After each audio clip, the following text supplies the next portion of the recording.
What's going on, everybody? This is the MLB Deeper Dive presented today by Jock Market. We are going to be talking through this 7-game slate. The Phillies game was not on it, so 7-game MLB slate. I'm Eric Lindquist. Go follow me on the Twitter sphere at Eric Lindquist. Super, super simple. And then this next to me, playing sidecar, the guy that you are here to talk and to hear from, all of the good things, Adam Scherer at Ship My Money DFS. Adam, how you doing today? Doing pretty well. Early baseball slate was good enough, so it's always nice to make a little bit of money going into the late slate. But excited to talk about a different slate. I think this is the first time since I've come back for baseball where the evening show hasn't been like the same set of games as the morning show. Yeah, play Astros and then they fail. Play Blue Jays, they don't do enough. It's been a lot of the same things.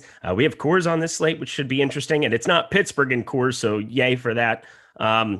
Yesterday was maybe the most apocalyptic MLB DFS day of all time on my end. I really don't even know what to say. I mean, sometimes you just get absolutely beat down in this sport, and yesterday was just kind of the prime example of it. How was it for you? Yeah, pretty much the same. I had not as much Ohtani as you, but I had enough that it was painful. Had a lot. I pretty much ended up just like jamming the Red Sox when they went into that rain delay because their ownership just plummeted. So I just like jammed Boston with like every combination I could, and they did fine, but not well enough to contend anywhere. So it was frustrating. It was one of those days where like because of the rain delay I ended up with so much Boston, but then like teams like Atlanta that on the show I actually said I really liked just like went absolutely nuts, and I'm just sitting there like, cool, I don't have any Atlanta because I have so much Boston. But yeah, it happens. Definitely was my ugliest day in a while between baseball and basketball. I don't even know what to say. Paul George, hey, thanks for coming out. Have a nice off season, buddy. He actually played pretty darn well for the duration of the Kawhi injury. But yeah, moving on there. Make sure you check out that Live Before Lock for tonight. We've got a massive game for Game 5. I believe it's going to be Lofty and Josh once again on that show, leading you up 7:15 p.m. Eastern time, leading you up to the tip of the Bucks and Hawks Game 5. But we are here to talk MLB. Let's get on to it. Hit that like button, hit the subscribe button, and hit the notification bell as you're coming in. We'll talk about our sponsor, Jock Market, here in a little bit. But first, we've got a big rain concern here on the top end. We've got the Dodgers on one end. We've got the Washington Nationals on the other. A team that's very notorious for a bunch of these ridiculous like rain spots that are kind of faux rain spots, like what we saw the other night with Cleveland. They're the new Washington, I suppose. But in this spot, Tony Gonsolin on one side, his price is basically irrelevant over on DraftKings, 8,800. With the amount of work that he's going to be putting in, he's on a pitch count of going to be just about impossible to be getting to him whatsoever. But we got to at least talk about Patrick Corbin because that is a name. 5.34 ERA, 1.37 WHIP. Not been the same Patrick Corbin of old. He's 8,100. It's a tough Dodgers lineup. What are you going to be doing with him today? Yeah, I mean, I think it's pretty difficult to get to Corbin because, like you said, the numbers just haven't been as good. He's only struck out 16.5% of right-handed hitters this year, giving up a bunch of power with a 231 expected ISO. And now he's going to run into a lineup that has Mookie Betts, Chris Taylor, Justin Turner, Will Smith, Albert Pujols, whatever you want to make of that. And the lefties are good as well, but Corbin has still been very good against lefties, but a lot of right-handed power in this lineup. And then on top of that, you also have the risks of, even if this game does get underway, there is some delay risk as well. So it's already a tough matchup. Then you add that other risk. There's just storms in the area. I've in Baltimore, like 45 minutes from DC, I've already had like 2 massive thunderstorms just come in and roll out within, like 30 minutes of each other. I talked to my mom, who's like 15, 20 minutes outside DC. They were just getting hammered earlier and might get some more later. So like they're just coming and going, and there's definitely some delay risk in this game as well that makes Corbin even riskier. I love to hear that you text your mom for DFS weather reports, because I do the same thing with my mom whenever she's in Minneapolis. They always end up there for Twins games and whatever else. And I'm like, hey, what's it look like outside in certain situations? Or is it not 40 degrees there in April at the beginning of seasons? Yeah, I didn't specifically text her for the weather. She texted me that the dogs were freaking out and that they were getting like a hurricane and under a tornado warning and stuff. But I took it to mean that it was raining really hard. The Deeper Dive, the most wholesome show on the internet here at Awesemo.com. Let me just say that is not true at this point in time. But yeah, as we were talking about, this Dodgers lineup is not exactly a lineup that you're wanting to go pick on by any means. I guess the one positive is maybe that guys like Muncy, guys like Bellinger, and whomever else coming from the left side of the plate. But I mean, Corbin just giving up just way more hard contact that it seems like. 42.1% hard hit percentage on the season, 491 expected slugging. We've got Justin Turner, Pujols. I would expect to be in that lineup here. Haven't seen that come across. Dodgers always a little bit late with their lineups, even when they're playing on the East Coast. Whoop-de-doo. Congratulations, guys. Thanks for that. But what are you going to be doing with them? Because I do have some stacking interest here if it's going to be a low-owned piece on a game with a bunch of risk. Yeah, definitely have interest in stacking the Dodgers here. They're projected for decent ownership on DraftKings. Looks like the second highest aggregate ownership on the stack, but I do think it's a very high upside spot. And I think maybe you see that ownership come in a little bit lower, one, because of the risk that we were talking about. Two, you do have a Coors game, so you're going to have plenty of people looking there. And I think the ceiling's still really high. It's humid. That typically comes with the rain, and a lot of power here against a pitcher, again, in Corbin, that's just not missing right-handed bats and giving up a ton of power to them. So very interested in the Dodgers, particularly the right-handed bats. And then Gonsolin on the other side, he's not going to be going that long. This Dodgers bullpen is traditionally not one you want to go be targeting with anybody, but there's so much power on the top end. And I think Kyle Schwarber has 500 home runs on the season here now. So you probably want to have a little bit of interest there, but just not going to be a spot to be going crazy for that, at least the front end for Tony Gonsolin. A really good real life pitcher, 242 expected slugging so far in the season, 161 expected batting average. Those are low numbers. So for however long he's out there, I'm not feeling great about the top end of that order, but are you still looking to Washington at all?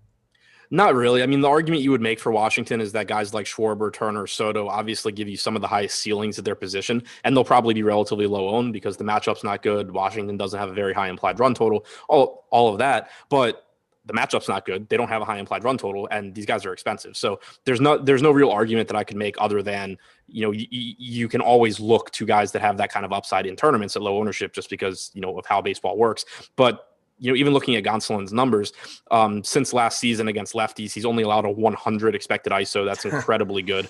Wow. 21.8% strikeout percentage isn't great, but 264 expected WOBA. He just doesn't give up much. So it's a low probability play. If you're playing 150 lineups and you get a little of those guys, it's fine, obviously, because they're just so good. But you're not looking at this and predicting that they do well. I mean, what? I'm just looking at this Gonsolin pitch count. I mean, he got up to 69 against the Cubs. The Dodgers did announce that he was going to be on an unfactored out pitch count that last start against the Cubs, because that was a spot to possibly be looking at as a super contrarian spot, specifically on FanDuel, where he's all the way down at the low price of 6,300. He's about the only guy. I mean, we've got Mejia down there going up against Houston. That's not going to be for me. Gonsolin, is there, at his extremely low ownership, is there any hope for him possibly getting enough innings to work 6 in this one? It's really hard to see, I think. I mean, his 4 innings last start was his most of the season, I believe, through 69 pitches. I mean, you could make the case, he threw 81 pitches 3 games ago against Philly.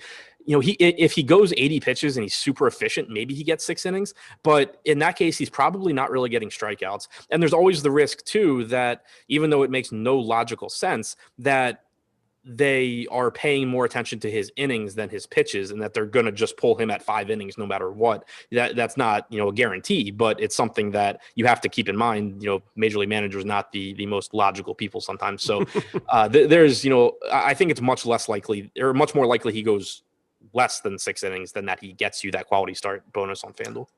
All right. Well, there's one down. Milwaukee minus 230 going into Pittsburgh. 8 total runs here. It looks like we are going to have, I know Will Crow's on one side of it. He's going to be in the spot where I think Milwaukee is going to garner some interest. Make sure you guys take advantage. The Top Stacks tool is free today. The MLB Top Stacks tool, that is the place that you want to be going to be taking a look at all of this information as we're going down the line. Milwaukee sitting right now with the 5th best chance of being the top stack on the night over on DraftKings, 8.9%, ownership rate at 11.1%. It's just a spot where, they're going to be appropriately owned. I think everybody's going to be looking at the same bats, but we're kind of in the same spot as before. I mean, Willy Adames is 4,400, Colton Wong's 5,100, Yelich is down to 5K at least. Maybe that's a spot, but the back half of the lineup, Taylor, Peterson, Bradley, all of them are pretty gross, but I guess we should start with the pitching here on one side, because Will Crow going to be a guy that I'm not going to be going to, but Corbin Burns for sure is a big, huge talking point, because he's your pivot off of Jacob deGrom, crazy chalk, and somebody that is coming in very popular and should be, because he's fantastic. I don't think it's crazy to be pairing him together on DraftKings with 9,200 with deGrom. I think there's some paths to that. But what are you planning to do with Corbin Burnes, who's just undoubtedly a phenomenal play in a great spot? I'm planning on rostering him. I mean, yeah, the price tag looks really good. Like you said, it's not even that difficult to pair him with deGrom, I don't think, especially in a cash format where you are, putting a little bit more of a premium on pitching. I think he looks really good there. Certainly a strong option in tournaments as well because of the upside that he gives you. Comes into the game with the second highest strikeout percentage behind deGrom at 38.9%. He's only walked 4.7% of hitters this season. I'm pulling up his spin rate stuff. His spin rate's dropped off a bit overall. It's pretty much been on his breaking stuff, it looks like. But it's not like a huge amount, and the called strike plus swinging strike stuff's still been there for him. 35.1% called plus swinging strike percentage since they started cracking down on substances. 34.8% before, so he hasn't been hurt there. I think you're fine with Burnes from that regard, and again, just not very expensive. So I love Corbin Burnes here. Nice park to pitch in as well. Not a very good Pirates offense either. What is it like to be to have a 38.9% K percentage and be second best on a slate? Like, that's a tough and life. not even remotely close to first. Not even remotely.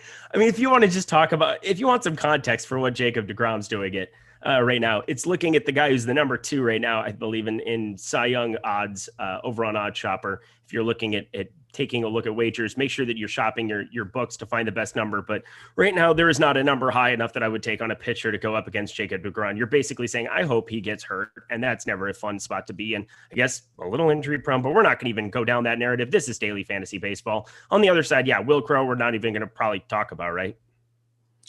Yeah, he's 5,600 in Pittsburgh on a core slate. That's the case for him, I guess. He's not facing the Astros like JC Mejia is. So, yeah, I mean, that's the case. Like, he can end up in some tournament lineups as you're just like praying that he does well. He hasn't been terrible this year. He's not really anything special, but 19% strikeout percentage pretty much across the board. 148 expected ISO to lefties, 273 to righties over a somewhat small sample. Like it's kind of similar to the Tyler McGill, whoever else we played the other day that was really cheap. It's similar to those. Like, I don't think he's very likely to have a lot of success, but you can build some really high upside lineups if you pay down to him. And I would rather, I think, go to him than go to someone like Mejia or some of these other cheap options. Yeah, that definitely makes sense. I didn't mean to poo-poo on him by any means, but it's just not a pitcher that intrigues me that much from a real life perspective here. I think you can probably, with the back half of that Brewers lineup, I mean, just seeing Taylor and Peterson in that lineup is helpful. Just finding some Ks. If you can just find some Ks, this is a team that can strike out here. Looks like outside of Colton Wong, who just does not strike out for the most part, 15.1% K percentage. That whole back half, including one Christian Yelich who's striking out at a 28.6% rate. There are definitely some Ks to be had, but not a guy who's going to miss a lot of bats, unfortunately. Talking about Milwaukee, then where are we kind of going with some of these stacks if we're not going to be playing Crow here on one side? Obviously, it's a decent implied total. We do have Coors coming up later. We have Houston. We have some other spots to be going to, but where does Milwaukee fall in the pecking order for you? I'm not really that interested in them, especially looking at the ownership that we have projected right now. 11% ownership share on DraftKings, 8.9% top stack percentage. I don't really like the park. It's not supposed to be hot there, so I don't expect the ball to carry more than it normally does. Crow, again, not a terrible pitcher, just not really a good DFS option. And the pricing is once again not very appealing on the hitters from Milwaukee that you would be interested in. A little bit of a discount on Christian Yelich at 5K, but he has his own concerns. He hasn't really been that good for a while. Willie Adames is at 4,400. Colton Wong back in the lineup at 5K plus for whatever reason. So it's just kind of a lineup where like the guys that are cheap, I mean, Jace Peterson, Jackie Bradley, Keston Hiura, who has just forgotten how to hit baseballs as well. It's just not really that appealing of a team to me. I will say Keston here has been much, much better. So he got sent down for assignment. You were in Montana, so you definitely get the break on this, but he was sent down to AAA to fix. He was just striking out at a ridiculous clip to start off the season. And even still now at 37.3% K percentage, I believe is improved from around 47% or so was where it was before he came back from his AAA assignment. But he's been a lot better here of late. I don't know. I think it's just been showing up in the results where it's been a little bit better. 7-hole is not a great spot to be getting there at 3,200, but we've seen 2 massive games already, 20 plus there. It's a guy that if I'm stacking up, I'm definitely going to include him because he does have some pop. He's going to strike out a lot still probably, but it seems like that's been a little bit improved. Are you seeing anything with him? If you take a look at Keston Hiura, because he was planning to be a piece. If I am stacking up Milwaukee, I'm absolutely going to include him. I do agree with that. And what I was going to say about Hira is like, even though he has struggled with the strikeouts, he does at least still have that underlying talent level where he got a lot of power if he does actually hit the ball. And Crow doesn't strike out a lot of guys. He does give up power to righties. So Hira, I think, is interesting at that price point as far as like upside goes. But I still like, I'm not singling him out as, I think he's a great play. I think that he's one of the better plays on the Brewers when you factor in salary. All right. And then on the other side, do you want to dance with any Pittsburgh Pirates today? Because I don't think, okay, cool. That was a great talk. Honestly, I love saving time on things like that because then it allows me to talk to you about Awesemo Plus and all of the great tools and content tools. That's the word I was looking for, of nearly every DFS sport there right now with an Awesemo Plus weekly pass for $29.95. This includes full access to all of the premium content and tools that we have here to offer at Awesemo.com, including player projections, ownership projections, our premium Slack channel where you can come tilt with me and everybody else in the sports betting channel, lineup builder, and much more. And if you're a new user of Awesemo Plus Platinum, you can take advantage of the offer that is on the screen with the help of producer Jordan. New members, 25% off your first week of Awesemo Plus using the promo code MLB Deeper Dive. That is all caps, one word, MLB Deeper Dive. And if you just want Awesemo Plus MLB weekly package, if you're just looking for this sport specifically, $15.95 for the weekly package. So stop guessing, start winning, and join Awesemo Plus today. Third up on the docket for us today, Houston, -182. Going into Cleveland, 8.5 total runs here in this spot. We had just talked about as Mejia down there on the bottom end. I mean, this is just not a Houston team that ever strikes out. And specifically looking at their splits up against righties, I mean, they're all the way at the bottom, 18.6% K percentage up against that handedness. That's by far the best mark in baseball. Not going to be a spot, but he's cheap. JC Mejia is cheap, and Houston couldn't get hits against Baltimore, apparently. So there's that. Framber Valdez is definitely more of the talking point, but talk to me about pitchers in this spot. Yeah, Mejia at 4,900, basically the same case as Will Crow. I don't think he's going to have a very good game, but it's baseball. He certainly could. He's cheap. In tournaments, it opens up the door for you to get some really good bats into your lineup and get a lot of upside if you somehow happen to get like 15, 16 points out of Mejia. So not planning on that happening, but I can certainly see going to some of him in tournaments just in that particular build. No ringing endorsement there, though. Framber Valdez, priced up a little bit more than I would like.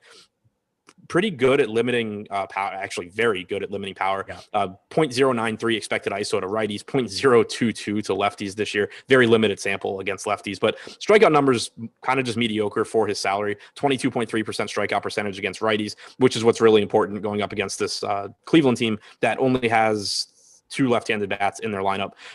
So I'm not that interested in Valdez. He is someone you could potentially use as a pivot to someone like Burns just because he's in that price range. But the problem I think you run into is that the strikeout numbers are just so drastically different between those guys. You really you're going to need the Pirates to actually put up some runs on Corbin Burns, somehow get him out of the game early, I think, for it to really be like a realistic pivot. I don't think that Valdez actually has the same ceiling as someone like Corbin Burns does. So ideally, when you're making a pivot in the same price range, it's more than just, these guys are similarly priced and the ownership's different. Ideally, you have a similar range of outcomes, which you really don't when you're talking about a 13% or 13 or 14% gap in strikeout percentage between the two pitchers. I mean, Valdez just has the sinker. That launch angle on the season is just kind of absurd to be looking at. I mean, -6 point, where did that even go? I mean, that is a number that is extremely low sitting on that. Where did that even go?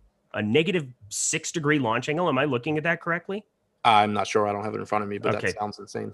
That's absolutely insane. I guess that must be the case. I mean, I'm just seeing it here. Okay. Yeah. Wow. That's not a number I see very often. JC Mejia on the other side. Yeah. You made the case for cheapy, but I'm going to make the case also for going to some Houston stacks. So if you look at the top stacks tool, which again, definitely free, definitely something you need to be checking out today. 10.7% chance of being the top stack behind St. Louis. That is number 2. That is better than, even Colorado sitting there in Coors, obviously going against Adam Wainwright, a little bit tougher spot for him, but Houston, second best potential to be a top stack. I don't see how you don't have shares of them today.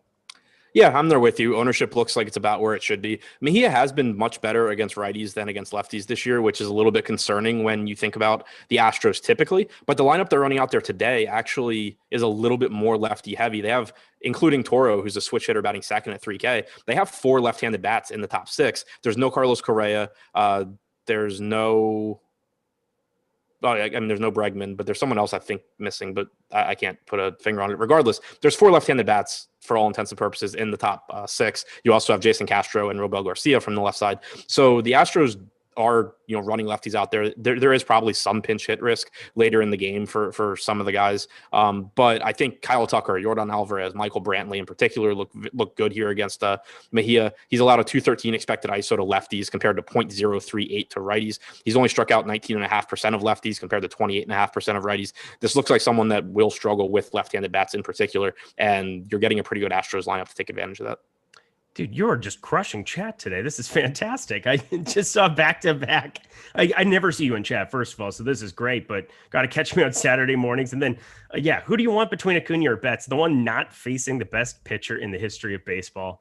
What a sharp take. These are good takes. What am I doing here with Cleveland? Because I really don't know. I just don't see any interest that I would want to go. I think Framber Valdez pitches great today, but there's two massive ceilings that I just think you have to be invested in on this slate, and it's just so hard to get there. Yeah, I think it's really tough because, again, Valdez is just so good at getting ground balls, not giving up power and all of that. You can always make the case to get to like a Jose Ramirez-led team that's only getting 2% ownership, but it's really just a large field tournament like dart throw to me. There's nothing that makes me think the Indians are going to have much success here. They have a low implied run total, so I don't really think I'm missing anything there either. It just looks like a pitcher that's very good at limiting power, gets a lot of ground balls, is good enough at getting strikeouts. I have trouble going to the Indians. I will say you're getting a very nice discount on Jose Ramirez if you're looking just to get, someone that has a very high ceiling at relatively low ownership, despite a tough matchup. He was 5,900 or 6K in recent games. He's down to 5,100 now. So he is getting some sort of a discount for the matchup with Valdez. I like that call a lot. I mean, third base has been a lot worse position than it's been historically in a number of spots. And you look at the Coors Field third baseman. I mean, Ryan McMahon's in the 7 hole today. That's not going to be super intriguing. I mean, Arenado's up to 5,500. He's the most expensive at the position. Definitely like the J-Ram call going that direction. Anything else you want to talk about in this game? You want to move on? No, I think we can move on. Okay, perfect. San Diego Padres plus 105 heading into Cincinnati, 9.5. I was very surprised to see that Ryan Weathers was going to be the favorited pitcher here in this spot. It was kind of surprising to me, considering he gives up 43.4% hard hit percentage, 455 expected slugging, only an 18.5% K rate. Not really a lot of reasons that I would be going his direction, but Luis Castillo, a talking point of the DFS industry, it seems like for years and years and years, so hard to get a gauge on when he's going to pop, but it seems like it's been a little bit more steady of late. Luis Castillo, though, 9K.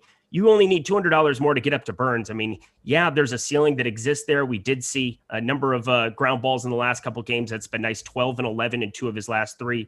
The Ks have been sustained like right in 6-7 K range here the last couple too. But how do you play him over Burns? Yeah, it's really tough because he still has the elevated walk rate as well. Even in these games where he's been getting the strikeouts, 3, and 2 walks over his last 4 games. For the season, he only has about a 21% strikeout percentage. It's I don't really know what to make of it with Castillo. He's always been, I think, as you were alluding to, he's had electric stuff, but it's always like when you roster him, you know what the ceiling is, but you're just holding your breath like the entire game because he's so capable of just losing it at any minute. And then this year, he hasn't even really had the strikeout stuff that we'd seen in the past. So it's just another example where Burns being so mispriced in terms of his ceiling kind of ruins these other pitchers because it's not the same as like the other day when you had Musgrove, Ohtani, Cease all in like that same price range, and they all realistically have the same range of outcomes. Castillo certainly can beat Burns, but to say he has the same range of outcomes in terms of like chances or even similar, chances of having a big game in the same ballpark as Burns, it's just not true. It's his strikeout percentage is like 17 points lower than Corbin Burns.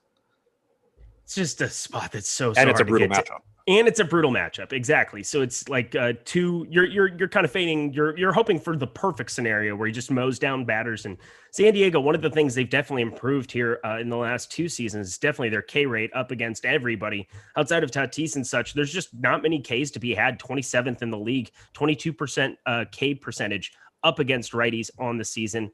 That's just a low number compared to what you would be thinking here for these Padres. Actually, yeah, it's actually even a little bit lower, 21.8%. So yeah, sign me up for Corbin Burns, I think, for 200 more just about every single time. As far as bats go, I mean, are we going to be picking on Castillo? I mean, as much of we've talked about his electric stuff. He has a 5.14 ERA, 1.48 WHIP. There's definitely some opportunities for him to possibly, as you said, he's been walking some dudes, maybe keep that line moving. And this is just a dangerous team in a phenomenal ballpark. Yeah, I like the ownership on the Padres right now. We have them with a little bit higher chance of being the top stack than their ownership share. And to me, that's really important here because I don't love the matchup with Castillo. We know the strikeout stuff he's capable of having, but also this year, even when he hasn't been getting the strikeouts, he's done a good job limiting power, which is something in the past he struggled with, but only a 127 expected ISO to lefties this year, 117 to righties.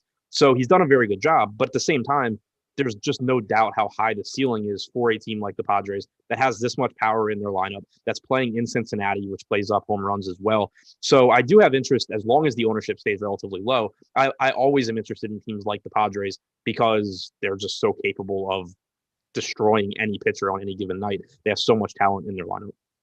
We got Loco in the chat. He's taking care of everybody all the time. I talk about him all the time in the Slate Starter articles. He does such a phenomenal job of just giving us the news right away whenever anything pops. He's in premium Slack all day. He's working nonstop.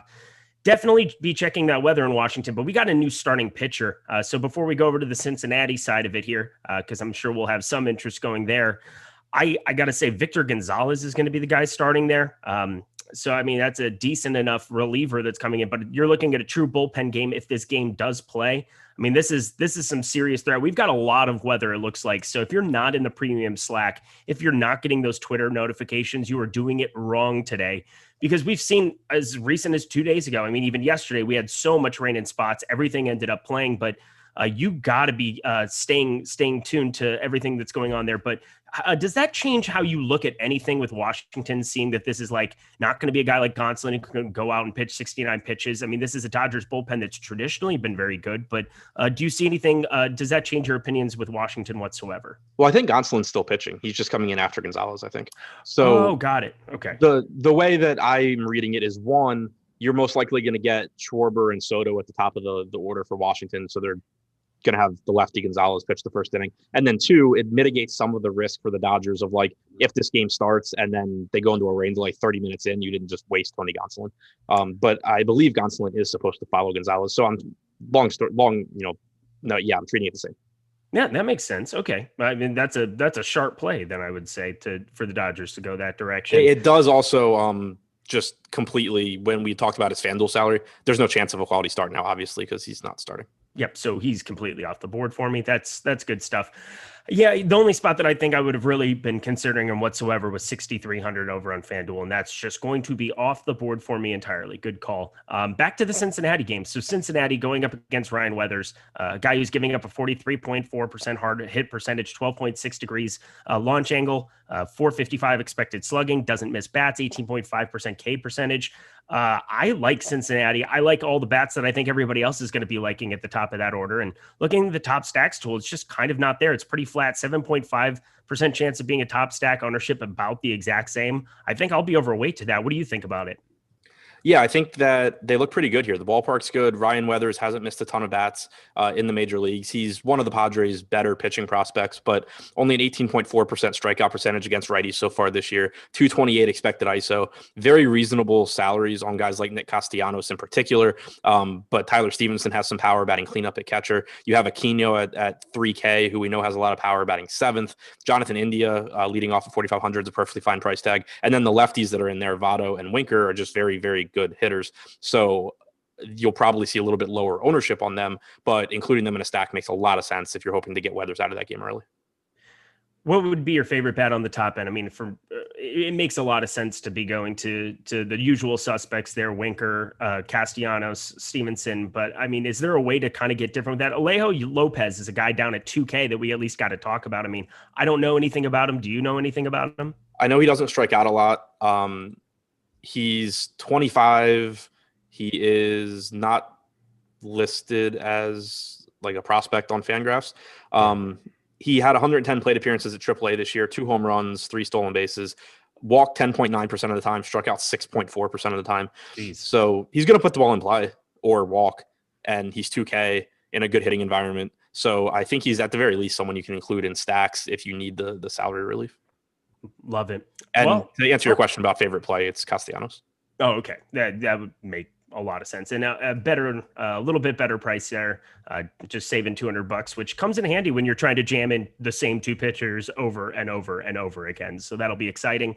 Something that's also very exciting, take a look at Jock Market. They are the sponsor of today's Deeper Dive. We absolutely love playing over there. It's a very, very fun format that they have because they've changed daily fantasy basically into a stock exchange. You don't have to wait to the end of games to make your money. You can basically buy and sell shares all time in real time for real money with guaranteed payouts for all of the shares at the end of the night or at the end of the golf tournament, which is definitely what I'm going to be looking at here as well. With daily markets for NBA, MLB, NHL, and PGA, you can make real money every hour of every minute of every second in any match or game. Use the pregame IPO or pick up shares of your favorite players. Then you buy or sell or hold during the game based on your analysis. This comes in a great handy for the NBA when you see somebody like Giannis who ends up having some kind of an issue where you can just assume he's probably not going to be showing up for the rest of the game like last time. And you were able to invest over the top and everybody else that was surrounding them in that game.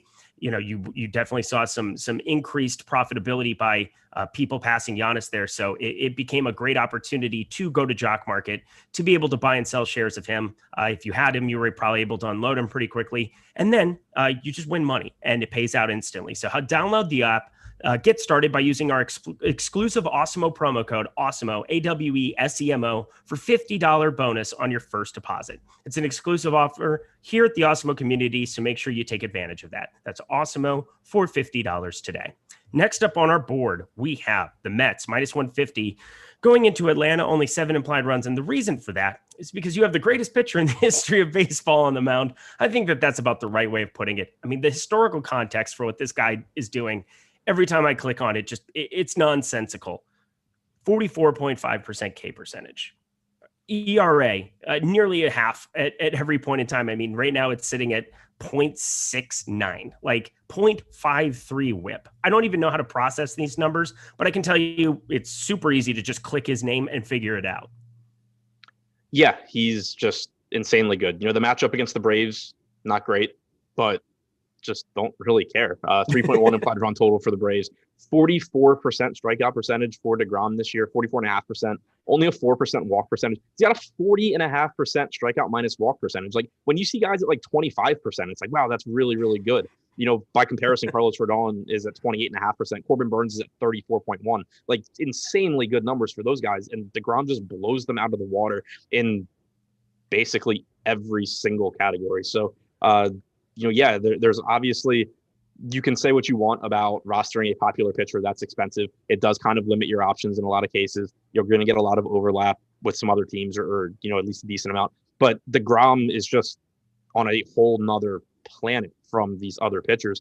It's just different. Him and Burns are just both different. It makes it a very different slate than the last few days where, you know, like, again, you had Woodruff, who's very good, but he's very good. He's not deGrom. He's not likely to have as good. He's not in the same ballpark. And, you know, you get, so it's easier to just like not go to guys like that. It's really tough to get away from deGrom because there's such a good chance he's just giving you 30 plus fantasy points. And not only that, but you're looking at a number with Corbin Burns where it's pretty easy. Well, I wouldn't say pretty easy because we definitely have some offenses that you have to pay up for if you want to be going for some of those ceilings. But 9,200 for Corbin Burns and Jacob deGrom being at 11.5, those aren't like unrealistic price tags. There were times where we were playing, you know, multiple 10K pitchers on this slate. I can't remember what it was the other day. All the days are blending together a little bit, but there was a slate earlier this week where we were looking at playing, I believe it was Woodruff and somebody else that we were just jamming in over and over. What are you kind of planning to do in a spot like this where you see all that ownership there? It's so concentrated on FanDuel. Yeah, Jacob deGrom, 17%, and Corbin Burns, 14% chance of being a top pitcher. That leaves a lot of other pitchers on the field, considering, that's only going to be 32 total percentages. So you have a 1 in 3 chance of them being the top pitchers. And then you have 2/3 for the field. I mean, I just don't know how I get away from just jamming deGrom and Burns in over and over on both sites today. Yeah, I haven't built lineups yet, but typically that's what I end up doing in spots like this for a couple of reasons. For one, we've already talked about how their range of outcomes, their ceilings are just so much better than the other options on the slate. There's also not that many other pitchers that I really like. Like Luis Castillo in a tough spot. Framber Valdez doesn't get enough strikeouts at his price for me to really want to go there. Adam Wainwright's in Colorado. So there's just not a whole lot of other pitching that I feel remotely good about. I would rather, I think, and also, pitching, despite what we've seen from pitchers on recent slates, pitching is generally more projectable, more predictable than bats are. So it always makes a little bit more sense to just eat chalk on pitching and roll the dice on some lower on hitting than hope that Jacob deGrom gives up 6 runs, because it just doesn't really happen that often. I'm sure it will now, but it typically doesn't happen. So my approach on slates like this, where there's just 2 clear-cut options and also not a lot of guys that I think are even remotely close to the same quality of play, I normally just end up jamming those guys in and then getting more spread out across the hitters that I use. Well, if you are going to be going to an SP2 that isn't Corbin Burns, it's so weird to say SP2 on him, but that's kind of what we're looking at here. Ian Anderson is definitely a viable candidate. And I think looking at this slate last night and this morning, he was definitely somebody that jumped out to me. 26.1% K percentage, 397 expected slugging. Kind of an interesting case study. If we're going to be talking about spin rate here, his fastball spin is already 9th percentile in baseball, so it's way down there. His curve spin is almost near dead last of every qualifying starting pitcher for curve spin. He's 1st percentile over on Baseball Savant. Just a ridiculously low number. I got to think that he'd be somebody that maybe benefits compared to other pitchers because he already doesn't throw a ball with much spin. How do you look at somebody like that who's already generating Ks, can kind of get it done in a different way? Is it a decent price point at 7,100 on the top pitchers tool? Definitely somebody that's showing up as the 3rd most likely, the guy right behind deGrom and Burns. I just don't know what to make of him with this spin situation, because I feel like he'd be kind of unaffected because of how low that spin already is. Yeah, I really like him here. I actually, when I was going through the pitchers just now, kind of reading down the list, I skipped over him because his price tag was so weird to me that I thought maybe I was missing something, but I'm not. I really like him here. And looking at the change in his spin rates, his overall spin rates are down like 36 rotations per minute, which is nothing. His usage on his breaking stuff and his fastball is about the same. His called strike plus swinging strike percentage has actually gone up about 2 points. So I think what you're saying is right. We're not seeing any sort of real drop off for him in terms of spin or swinging strikes and all that. So I'm still pretty comfortable going to Anderson. He has a healthy 26% strikeout percentage this year. That's higher than guys like Framber Valdez and Luis Castillo, who are much more expensive. The matchup against the Mets isn't particularly bad. I mean, it's not great, but it's not the scariest lineup as long as you can kind of make your way through those top 4 or 5 hitters. Kevin Pillar, James McCann, Luis Guillorme. I guess deGrom is probably better than at least one of those guys. But it's not a very imposing bottom of the order. The only, I guess, knock on Anderson is he's very unlikely to win since he's going up against Jacob deGrom. But that's just not something that I care all that much about because there's so much volatility in trying to predict wins. You're much better off going after strikeouts and pitchers that can get them. So I do really like Ian Anderson if I'm in lineups where I'm not going Burns and deGrom. Yeah, I mean, what a phenomenal hitter Jacob deGrom is too. What a ridiculous human being at this point in time. 33 years old, and just he's doing a lot more than I'm doing at 33 years old. But such is life. He's unbelievable. Do we even dare talk about bats in this game? I mean, Ronald Acuna was brought up in the chat here, obviously earlier. That's going to be a no for me. Not going to be touching him whatsoever. It's not like you're getting a crazy discount on him. I would say whenever a team is facing Jacob deGrom, they should just cut all the salaries by like 2K and see what happens. Yeah, I don't remember. It was a few years ago. Actually, it must have been like 4 or 5 years ago because I remember I was living in St. Louis. But FanDuel made guys against Clayton Kershaw like $300 or something like that. And that was great. And you were like looking at $500. You're like, I think I could talk myself into Ryan Zimmerman in this spot. Yeah, exactly. I'll just take a 0 for $500. But yeah, it's you're not even really getting much of a discount here. Like Ronald Acuna is 5,800, Freeman's 5,200. Albies is still 4,900. I have a really hard time. Like, again, you can always, or almost always, make the case in these large field, top heavy tournaments. If a pitcher is going to be 50 or 60% owned and you stacked against them every single slate of the season, you probably come out ahead. But Jacob deGrom, again, just a whole other animal. There's other good hitting spots on this slate, and you're not really getting a discount on Atlanta either. So I don't really see it. And on the other side of it, I mean, Mets, are we looking at going to anybody here against Ian Anderson? As much as he's been fantastic in being able to generate some Ks here, the hard hit percentage is actually 40th percentile. His max exit velocity when he does get hit, it seems like it's going very, very far. Bottom 2% of the league there, 117.3 max exit velocity. So enough guys, but there's just nobody really in the Mets lineup that freaks me out for power outside of, the very obvious Pete Alonso there in the 4-hole. Dom Smith has had some pop, but not really seeing it here in this spot either. Lindor, still 4.8K over on DK. What are you doing with the Mets here? If I'm going to just leverage stack against one of the popular pitchers, it's Ian Anderson for me. I would much rather go to the Mets than go to the Pirates or go to the Braves against Burns and deGrom. You are seeing in the ownership projections, those three just soaking up so much ownership amongst the pitchers, about 30% going to Anderson. If I'm going that route, that's the one that I want to go up against, just because you do get a pretty solid top of the order with the Mets. Not the most power, like you said, outside of Pete Alonso, but just solid hitters with McNeil, Lindor, Conforto, Alonso, Dom Smith. They can do some damage, and they're not really expensive. Alonso on DraftKings, the most expensive hitter in the lineup at 4,900. So I think you can make the leverage case for the Mets a lot easier than you can make it for the Braves or for the Pirates. Definitely agreed there. I'm trying to see if there's any strong disparity. They're coming in about the same there on FanDuel as well. Mets 4.2% chance of being the top stack, 4.6 ownership there. It's going to be probably a lot of Pete Alonso one-off for me if I'm going to do anything, but yeah, leverage stack for sure. Definitely a good position to be taking if you're going to be getting to Simeon Anderson. And I definitely do plan on getting to a little bit of him here to supplement with all of my other exposure that I might be playing 3 or 4 pitchers tonight is basically what I'm realizing at this point in time. I mean, how large of a pool would you be looking at having on something like this? Are you going to be taking some shots on some cheapies we're leading into this Coors Field game, but I mean, I just don't see many other arms that I really have interest in besides those top 3. Yeah, I mean, I don't really do much to narrow down my player pool other than just let projections and everything do the work. But my expectation is that when I go and look at the exposures I have, after lock, I'll have tons of those main 3 guys, deGrom, Burns, and Anderson. Because again, it just doesn't strike me as a slate where I'm looking to get away from the popular pitching. And then, maybe I can see getting to some of those Crow or Mejia shares in large field tournaments just because of the price. But, this isn't a slate where, yesterday I was very spread out at pitcher and just had a ton of Red Sox, a ton of Padres. I think today will probably be the opposite, where I'm very concentrated at pitcher and then a lot more spread out across offenses. Same. We've got a question from Premium Slack here. Jets World asks, fading deGrom, genius or idiotic in the 777 over on DK tonight?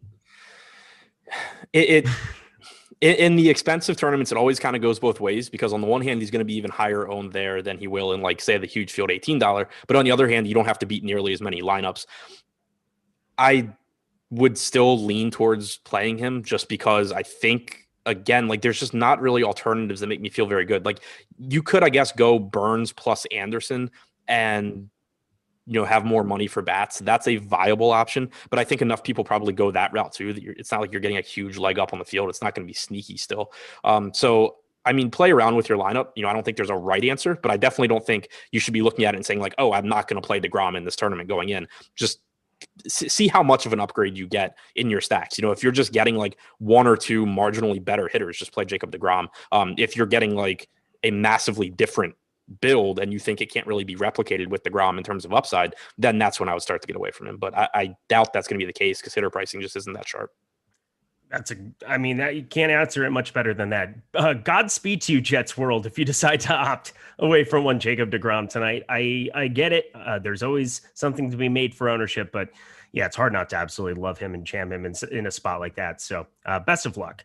Fantasy football is right around the corner for us. It is quickly approaching. And if you trust us with your DFS, which it seems like you do if you're hanging out here in YouTube chat, everybody be nice. YouTube chat, it's a nice place to be hanging out. There's really no reason for you not to trust us with your season long and your best ball fantasy football teams. Have you done any best ball recently here, Adam?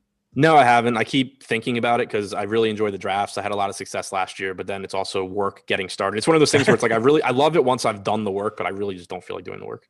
Yeah, I'm really disgusted by a couple of the first couple drafts I've been throwing out there. I mean, there's too many pieces on Jacksonville. I don't even know what to do with myself here at this point in time. But that's why we have Matt Gajewski and Lofty that are giving you free articles and videos constantly. They are working very, very hard on that side of the product already. It's July 1st, and we are talking football. It's a beautiful thing. The same data and analysis that goes into our DFS content and tools is going into the fantasy football, and we have plenty in front of the paywall for you to get started, including those rankings and free articles and everything that those guys are putting out right now. So there's a couple of things you got to do first. You got to go subscribe to the new Awesemo Fantasy Football.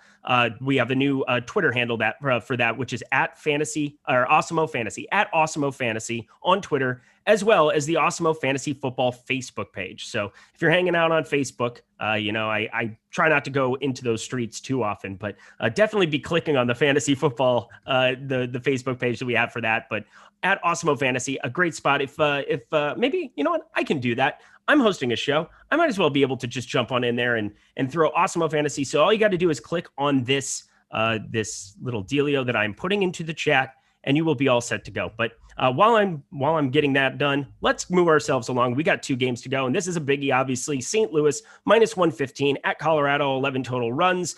You are seeing a Coors Field slate. That is what it is. But we have Adam Wainwright on one side, and I was thinking earlier, hey, maybe I'll get super cute and play some Adam Wainwright and Coors against the Colorado Rockies, who are just such garbaggio against right-handed pitching. It's really not even funny. If you just sort on FanGraphs, their WRC plus 73, worst in baseball by 7 points. That's a dumb number to be looking at. 143 ISO, nothing to really worry about there. But I don't know how you play Adam Wainwright in this spot as opposed to all the other top-tier pitchers we have. Yeah, it's pretty tough because the salary didn't really come down for Coors Field. He's still 8,400 pitching in Coors. I will say, looking at the top pitchers tool, he is offering quite a bit of leverage on DraftKings as an SP2. Only projected for 4% ownership, 16.4% chance of being a top 2 pitcher on the slate is the 4th highest, ahead of Luis Castillo, ahead of Framber Valdez. So I think if that holds, then I can see getting the sum of him kind of as like a 4th pitcher where I don't have deGrom, Burns, or Anderson. Solely just for ownership reasons and the fact that Wainwright is pretty good. The Rockies are pretty bad. You know, they have a 5.2 implied run total, but that's relatively low for Coors Field. Doesn't look like the weather is supposed to be favorable for hitters either. There are some rain concerns in general, I think, but assuming that the weather holds, it's supposed to be in the 70s, so you're not going to see the ball flying quite as much. I do think you can make the case for Adam Wainwright in tournaments at 8,400. But again, you're kind of going to be scared the entire time because it's still a really just shitty place to pitch. It's a terrible, terrible place. And on the other side, Anthony Senzatella, been giving up a little bit of hard contact here and there, does not miss bats, limits walks. That's one plus, I suppose. Launch angle only 7.7 degrees. But I mean, I don't know how you even start talking about him. Yeah, Senzatella is always tough because, like you were saying, he does a good job of limiting power, but he also pitches to contact in Coors Field, which just gives you a massive, massive ceiling. Because the thing with Coors Field is, it plays up home runs because of the altitude, but the elevated walls and the humidor and stuff help to mitigate that. The big reason Coors Field is such a great hitting environment is because it's just massive. The outfield is huge because they, push the walls farther back when they built it because of the altitude. So you just get a lot of balls that would be, outs falling in for hits. You get doubles turning into triples and stuff like that. So you just get the potential when you get a pitcher like Senzatella that pitches to contact and that doesn't miss bats to just string together these huge innings and get extra at bats for your team. So even though he doesn't give up a ton of power, it's still a very good spot, I think, for the Cardinals. Almost a 6 implied run total here. They are projected to be the highest owned stack, but they do also have a top stack percentage slightly higher than their aggregate ownership. So still very interested in the Cardinals. Pretty reasonable pricing as well. I don't know what DraftKings is doing with Coors pricing recently. $3,800 Dylan Carlson leading off, $4,500 for Goldie. The only guy in this lineup above $4,700 is Nolan Arenado at $5,500. It's a very, very affordable lineup. It's, again, going to cause a lot of overlap in cash games. They're going to be popular in tournaments, but it is one of the best spots on the slate as usual. Harrison Bader, we haven't seen that name in a while. Did he just get back into the lineup here? He's in the 8 hole there. I think they had Lars Nootbaar who came in when Bader went out, but that's a new addition. That's some 8 hole power that I would probably make sure that I would prioritize, I think, just at his current price point, 3,500. Has enough pop there. He's been out. Yeah, he's been out since the 24th of May. So we have not seen him for a very long time. Any interest in like how you would be stacking up this team whatsoever? Or do you have any, I mean, you're going to have interest in all the dudes for the most part, but Bader specifically, a guy in the 8-hole where I think you could get some nice leverage being overweight there. Yeah, for sure. And one thing too, you mentioned that he has some power. He's also fast, and guys like that, not even talking stolen base upside, which he has, but guys like that, again, in cores with that massive outfield, you get a lot of balls where it's like, oh, that's a single, but it's a double for Harrison Bader. Or, oh, that's a double, it's a triple for Bader. So he benefits from that huge outfield as well. I think it's certainly not. Nobody's saying like just jam Harrison Bader into every lineup, but this is a team where 1 through 8 you can get to all these guys because we know Paul DeJong has power as well. Bader has power and speed. Edman's good. Molina's a catcher. 1 through 4 all have power, so it's just a lineup that top to bottom you can stack. So, and then we've got Emac in the chat. What's up, Emac? My guy. He's saying Adam Wainwright, just 4 home runs allowed and 151 batters faced in Coors Field. It's not just the home runs, though, as well. I mean, it's just a dangerous ballpark for any pitcher going in there. And Colorado, a team that I think has reasonable enough pricing. I'm looking over at FanDuel especially. I mean, Hampson now leading off. That's a good spot for him. I talk about speed combination. I mean, that's pretty much all you're hoping for. Jonathan Daza is there, 3K on FanDuel as well. Trevor Story, the only guy who's above 4K there until you get to Ryan McMahon at 4.1K.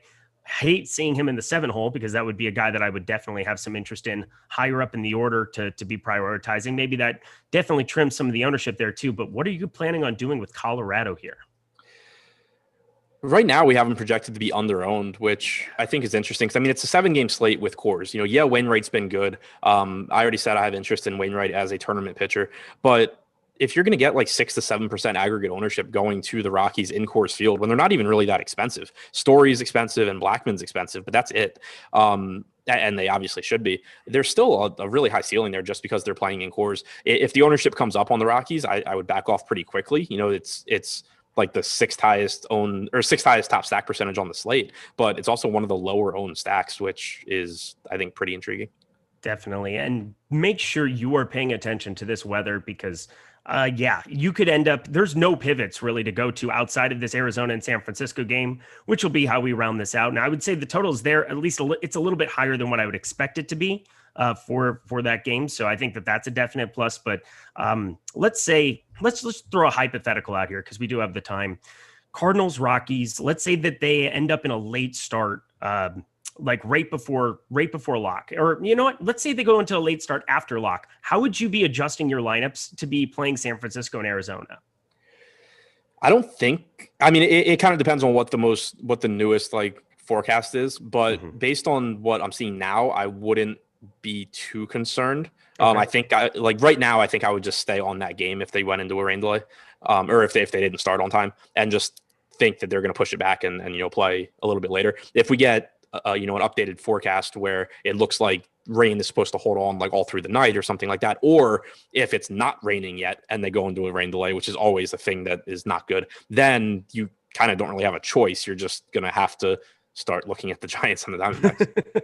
Yep, and that's what we're going to do here in a second. Right after everybody that is in here, we've got over 500 of you lovely people watching us here on a Thursday, talking baseball, talking a 7-gamer. Hit that like button. That goes such a long way for us. Hitting the subscribe button too, so when this and all the other content at Awesemo is going live. It is so useful to be able to check in on all the offerings we have. We have NFL content that's firing up, as I said before. We have NBA that's coming up tonight. So many things to be looking at, so you definitely want to stay in the loop there. Our last game of the evening, Giants -140, Arizona 9 total runs here in this spot, 5 implied runs for the Giants. We've got on one side Johnny Cueto, who just continues to be viable in different ways. I mean, I don't know how you could not possibly just be targeting every pitcher up against Arizona, but the slate doesn't necessarily lean me to go towards Cueto here in this spot, even though we've seen him 39.2% hard hit percentage, pretty darn decent. Never walks dudes. He's just not an intriguing option with an 18.9% K percentage on the season. But do you see that any differently? No, like he's viable because the pitching environment's good in Chase Field. The Diamondbacks are bad.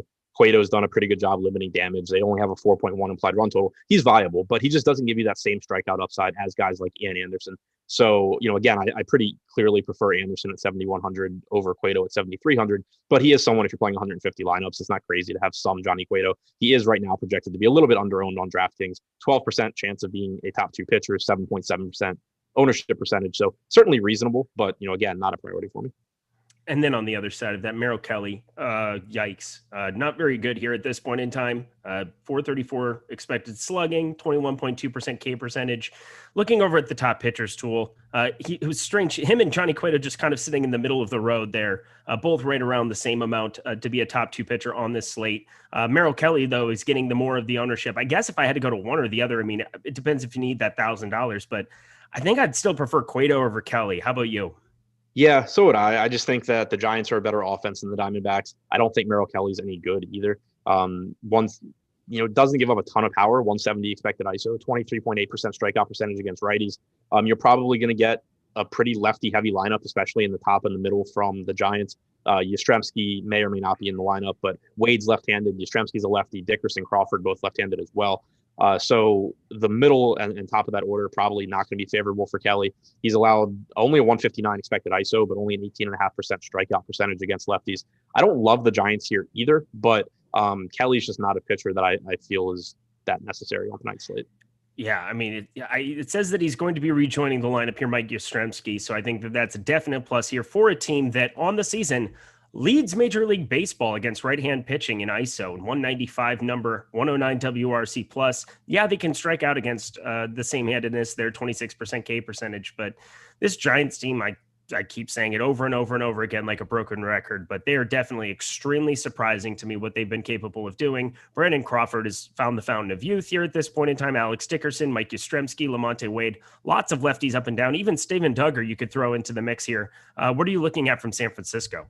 Yeah, I mean, I think you want to look to the lefties. And so Yastrzemski, if he's back in the lineup, he's priced up, shouldn't get much ownership there, but offers some upside. I like Alex Dickerson's price tag at 3,800, assuming he's batting cleanup. Those guys look pretty good to me. If you're stacking, include Crawford, include Wade, use the catcher position with Buster Posey if you want to.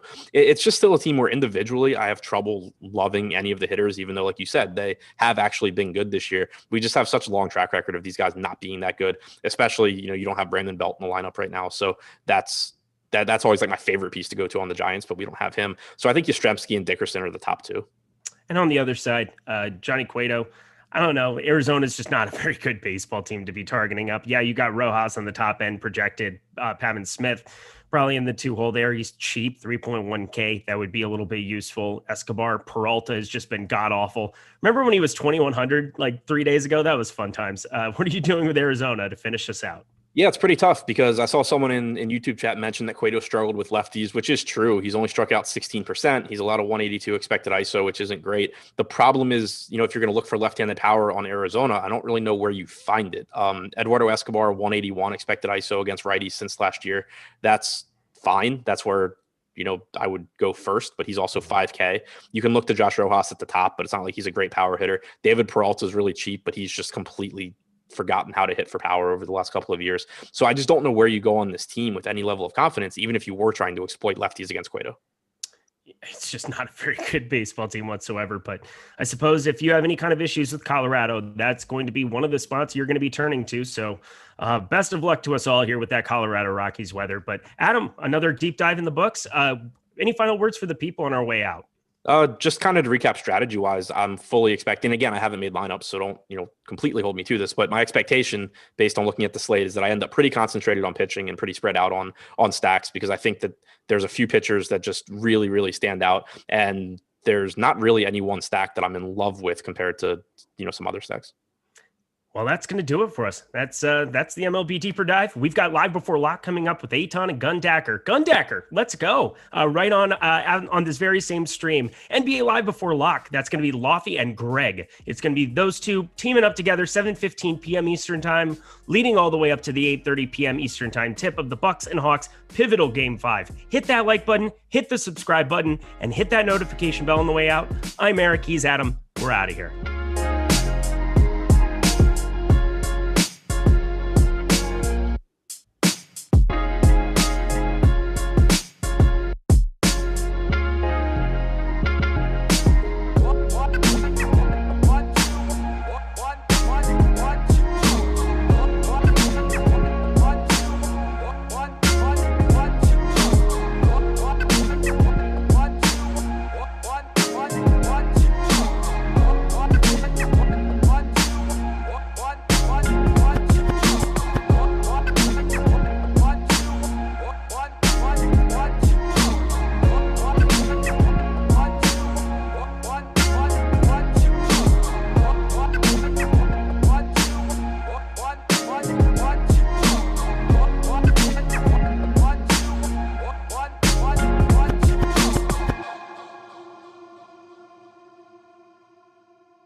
All right, we keep it rolling here live before lock. Thanks to Eric and Adam for setting the table as we bring you right up to this now a little shortened slate here as we look at everything from weather to top pitchers, top stacks across the board. The idea, of course, is to make you money. So as we continue to roll on, like, subscribe, make sure you hit the notification bell so you're not late to the party. You don't want to miss what Gundacker has to say about anything on or off the diamond over the next hour. So why not get here early at Gundacker, of course, on Twitter at Shander Show for me. What's happening, brother? Love that background, man. That's beefy. Yeah, this is compliments of the Awesemo graphics department. Those guys are top notch. They hooked me up too. So I know exactly. We're going to the same dealer is all I know. Yeah. So how you been, man? Everything good? You ready for tonight? I know there's weather impacting a little bit on the slate, dealing with delay, hopefully not cancellation, not a gigantic slate as well. So we'll go stacks and pitchers and some one-offs and some punts, but just, how you been? How you feeling?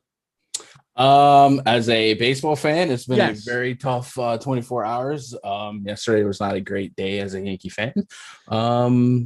So I don't want to talk about it, actually. Well, would you rather talk about my ace in Philadelphia now becoming a 3 around the league in Aaron Nola? Because pain all around, bro. It's the sticky stuff. It's the summer temperatures rising. It's just, I don't know what to blame, but it's a tough time to be a Yankee fan. I'll tell you that. Are you even looking at that as far as factoring in now just with rotating and running around with pitchers throughout, not even just tonight, but that's a big factor for you now? It's hard. I mean, it's not hard to quantify because you look at RPMs, but even so much as just grip. Like there are some pitchers that aren't necessarily relying on the spider tack for the RPMs, but more so grip and being reduced to just rosin and sweat is a change. And we're seeing some pitchers start losing control of the zone. And that was Chapman's issue yesterday. He couldn't find the strike zone. So it's definitely an issue, but it's very hard to quantify it specifically other than the RPM stuff because of the fact that not every pitcher was necessarily using it for the revolutions, but it's real. Right. This is a factor here. Now, you and I haven't worked together in a minute. I feel like it's been a little bit. So your beard is exactly as I remember it. But as you see the chat blowing up, I had this like Wolfman thing going up until last night. So that's where people are reacting to me looking completely different. Well, did you lose a bet? I don't No. It was basically like my wife and in-laws and all like my family. It was like an intervention. People stepped in and was basically like, hey man, you got to get rid of the beard.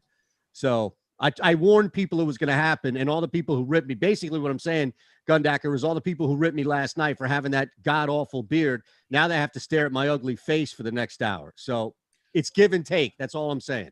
Can't win for losing, man. Can't win for losing.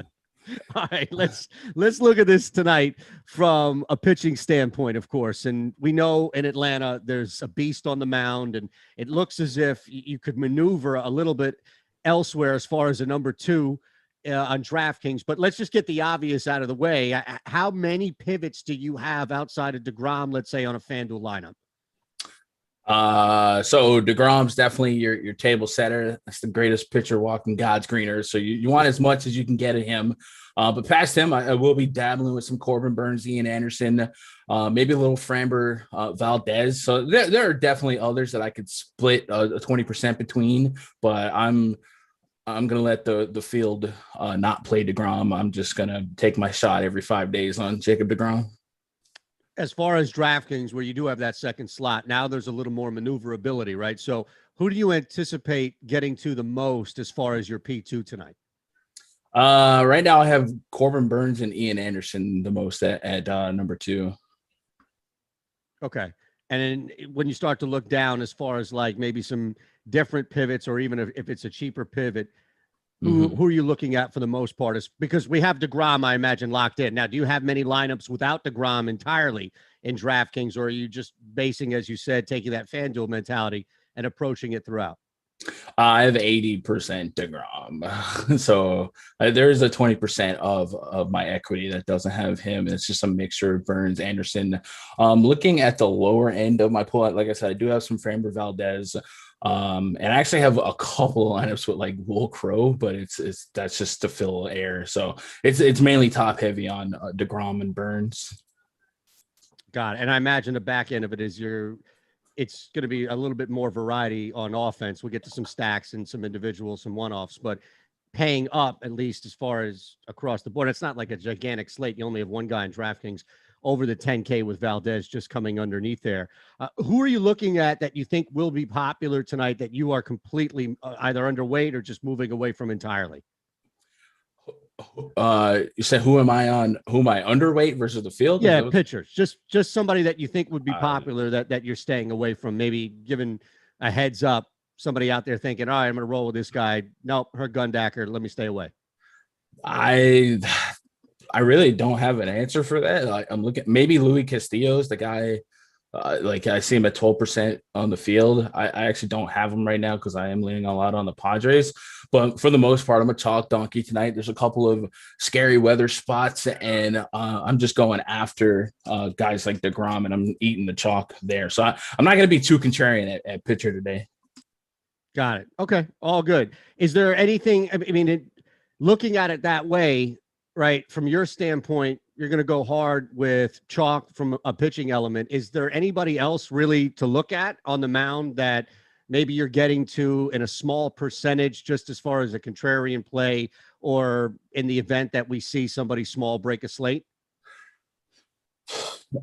Pre-flop, like I guess there's, I don't know. We've seen Merrill Kelly at 6,300 kind of deliver at that price point and turn some eyes. So like maybe he might be somebody that sneaks in that can outperform a 9% ownership, but it's hard for me to imagine picking or pitching being or getting too creative at pitching. Like I said, we have a weather game with Washington. We have Coors and the Gonsolin opener situation. I don't think he's starting. They got Victor Gonzalez, so it's a weird situation for that. So like that would strip you of the quality start on FanDuel. So I'm not getting that creative, but maybe Merrill Kelly's the guy that we've seen surprise people. I don't have any of them, but like to answer that question, maybe he would be somebody that slips through. Yeah, and that's the thing. Like it doesn't have to be either. I mean, there very well could be somebody that exists, or there could be somebody that you look at and say, nope, there really doesn't. And again, that's an answer in its own right too, because then it kind of closes the door on smaller percentage guys that people may try and wiggle through if you're off them. So let's look at, I know we're dealing with weather out in Colorado, but just kind of looking at where we have stacks, and again, everything free today, the top stacks tool. So you should be on that right now, as you'll see it pop out throughout the show, courtesy of Jordan, of course, producing the show for us. And utilize these tools. We continue to tell you to utilize these tools alongside our show so you can listen to what Gundacker has to say and then follow along with tools that we use today. Of course, the stack tools are free across the board, $29.95 a week for Awesemo. Plus, elsewhere, you can take advantage tonight, NBA player rankings, as we have live before lock coming up in just about an hour. So from a stack standpoint and kind of looking at what we have as our tools, everybody's jumping on St. Louis. So are you going to be as chalk from an offensive standpoint tonight as you were with pitchers? My current Cardinals exposure is 20%. So it looks like I'm right in line with the field. So I guess the answer is yes. I might be a little bit over just because it's a shorter slate. And like I said, to be kind of honest here, the two weather games, like I said, are Washington and Colorado. In my history, and I don't want to, if you guys are watching, you're on this game, don't let me be the reason you get off of it. My history, I just tend to not play with Washington when it comes to weather. So I've just kind of like pulled that game from my pool. And that's, that might be something maybe 10 minutes before lock. I look back and say, can I get to these Dodgers again? Because initially I had a 15% Dodger stack, but I just yanked that game just out of being scared of the weather. But I've seen Coors kind of wait out some tough stuff, and I've seen Washington, call it on a broken sprinkler system, basically. Like it's It's scary. So I don't mess with Washington. So that might be where my ownership numbers get different versus the field. Like right now I have 0% of that game. But yeah, that's probably the biggest part of my exposures right now, where I'm pretty even with the field on guys like Cardinals and stacks like that, but I don't have any of the Dodgers in the Nats game at the moment. Got it. So, right, moving down from elsewhere, we see Dodgers, Houston. As far as that is concerned, as you start to get into the middle owned stacks, and maybe they vary as far as where we have as far as them hitting into the top stack percentage. But are you looking out west at all? Are you getting to San Francisco? Maybe looking at where we have them just under that double-digit mark. You mentioned you're not really getting it all to LA, as they're the second, at least, predicted ownership stack. On DraftKings. Houston, San Fran, interest there? Houston, yeah, always. They they do it.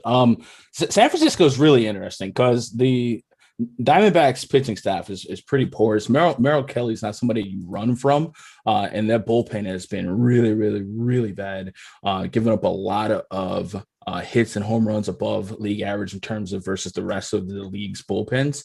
So I definitely think that the Giants could fill out a high ceiling stack, but that lineup's not confirmed yet. So I would like to see the makeup of that lineup to really behind it. But looking at some of these guys like Alex Dickerson's 3.8K, I could definitely sign off on that, especially if he hits around that cleanup spot. Maybe Lamont Wade Jr. is kind of an iffy click at 4.1. Yastrzemski, if he makes the lineup, these guys can definitely pay off their salary and come together as a strong stack, especially if you're going to get 9 quality innings against a poor pitching staff. So probably San Francisco is one that makes me a little bit curious that I'm currently under the field on. So maybe I readjust that as we get closer, but I've been waiting on that lineup to come out.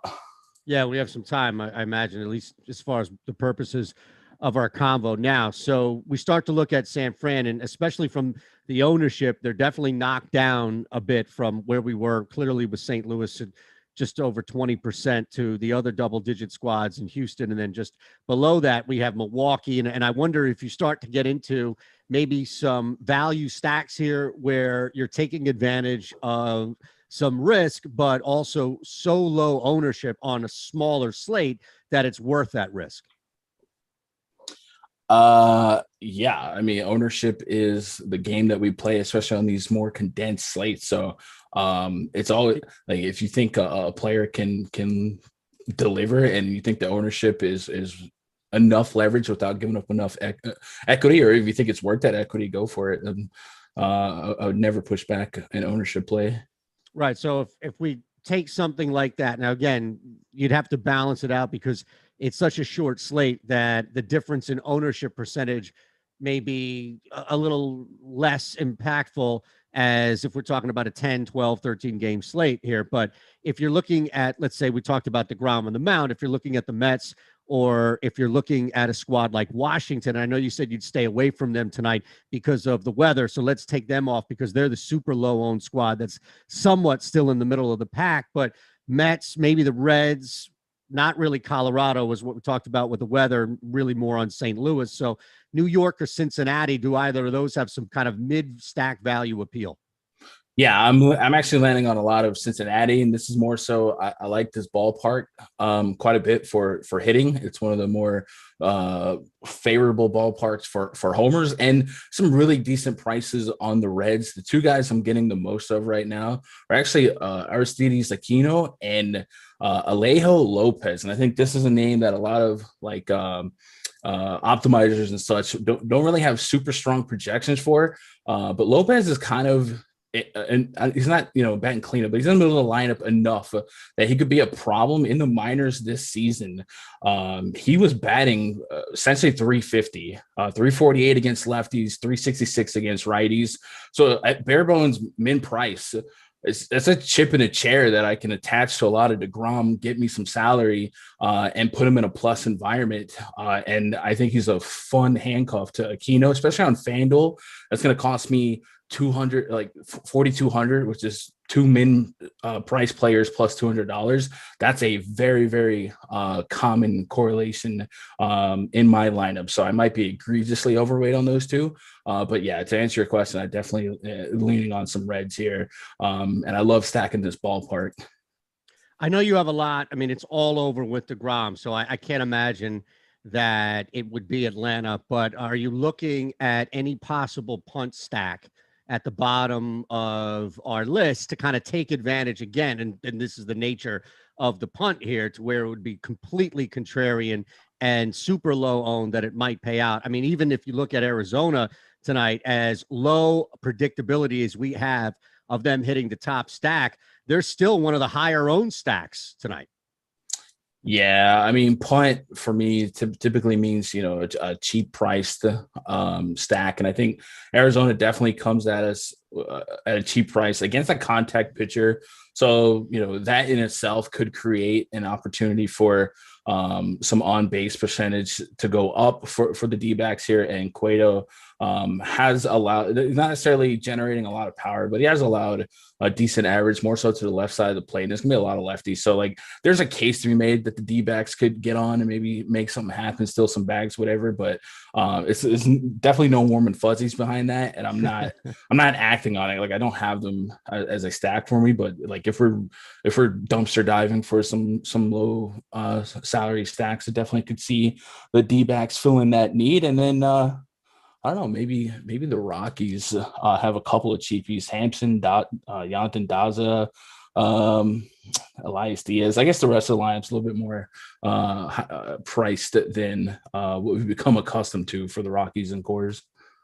Look, nothing wrong with if we can work it in functionally in life.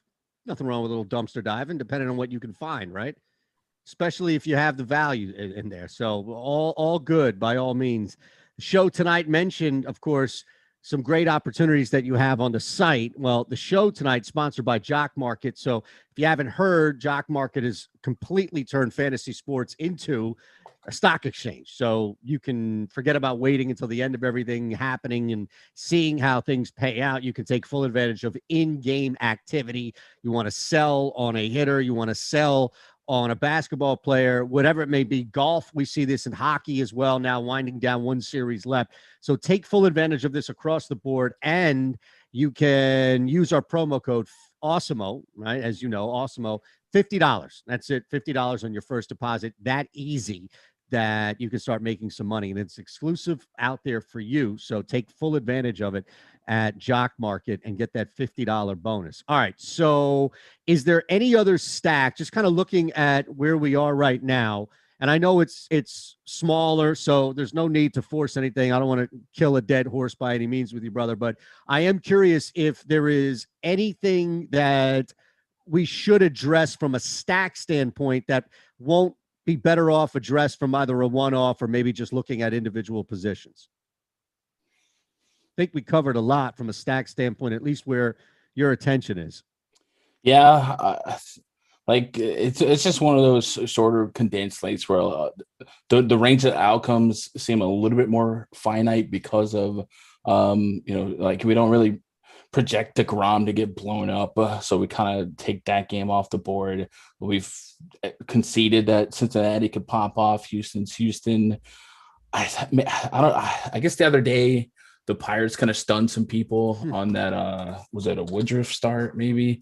If you think Burns, I don't think it was a Woodruff start. Maybe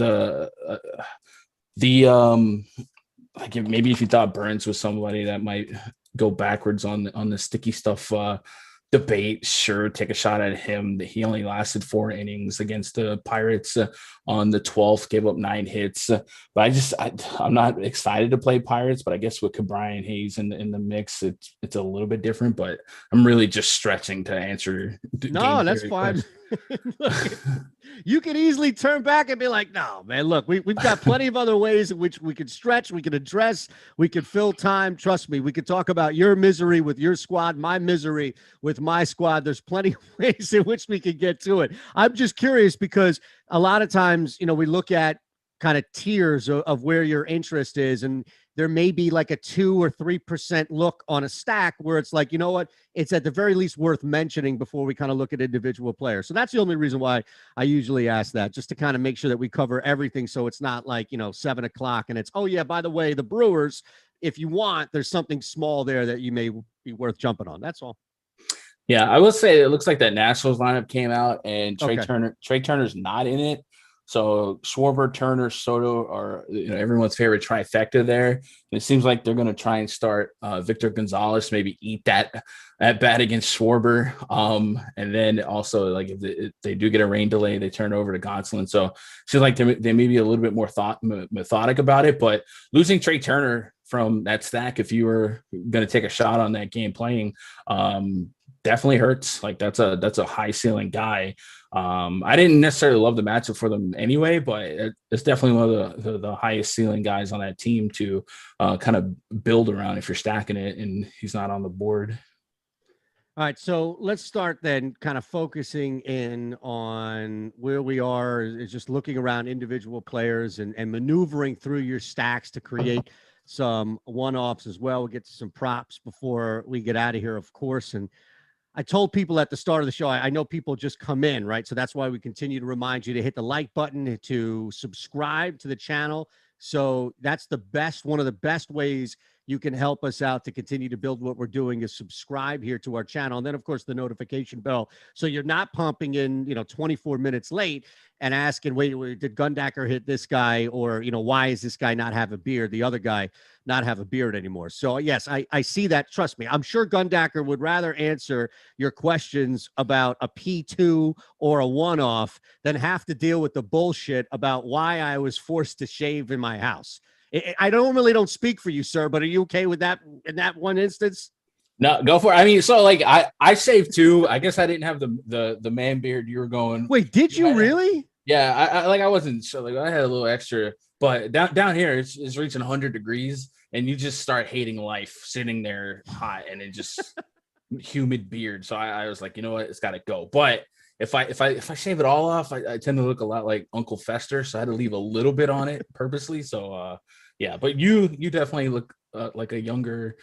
Look, I have no choice, man. I'm 42. I need to look as young as I possibly can, man. I got a bunch of youngins up here, so I got to try to keep up with you guys. I've never seen you without the Scully on either. So are you like, I don't have any hair, right? So now it looks even worse.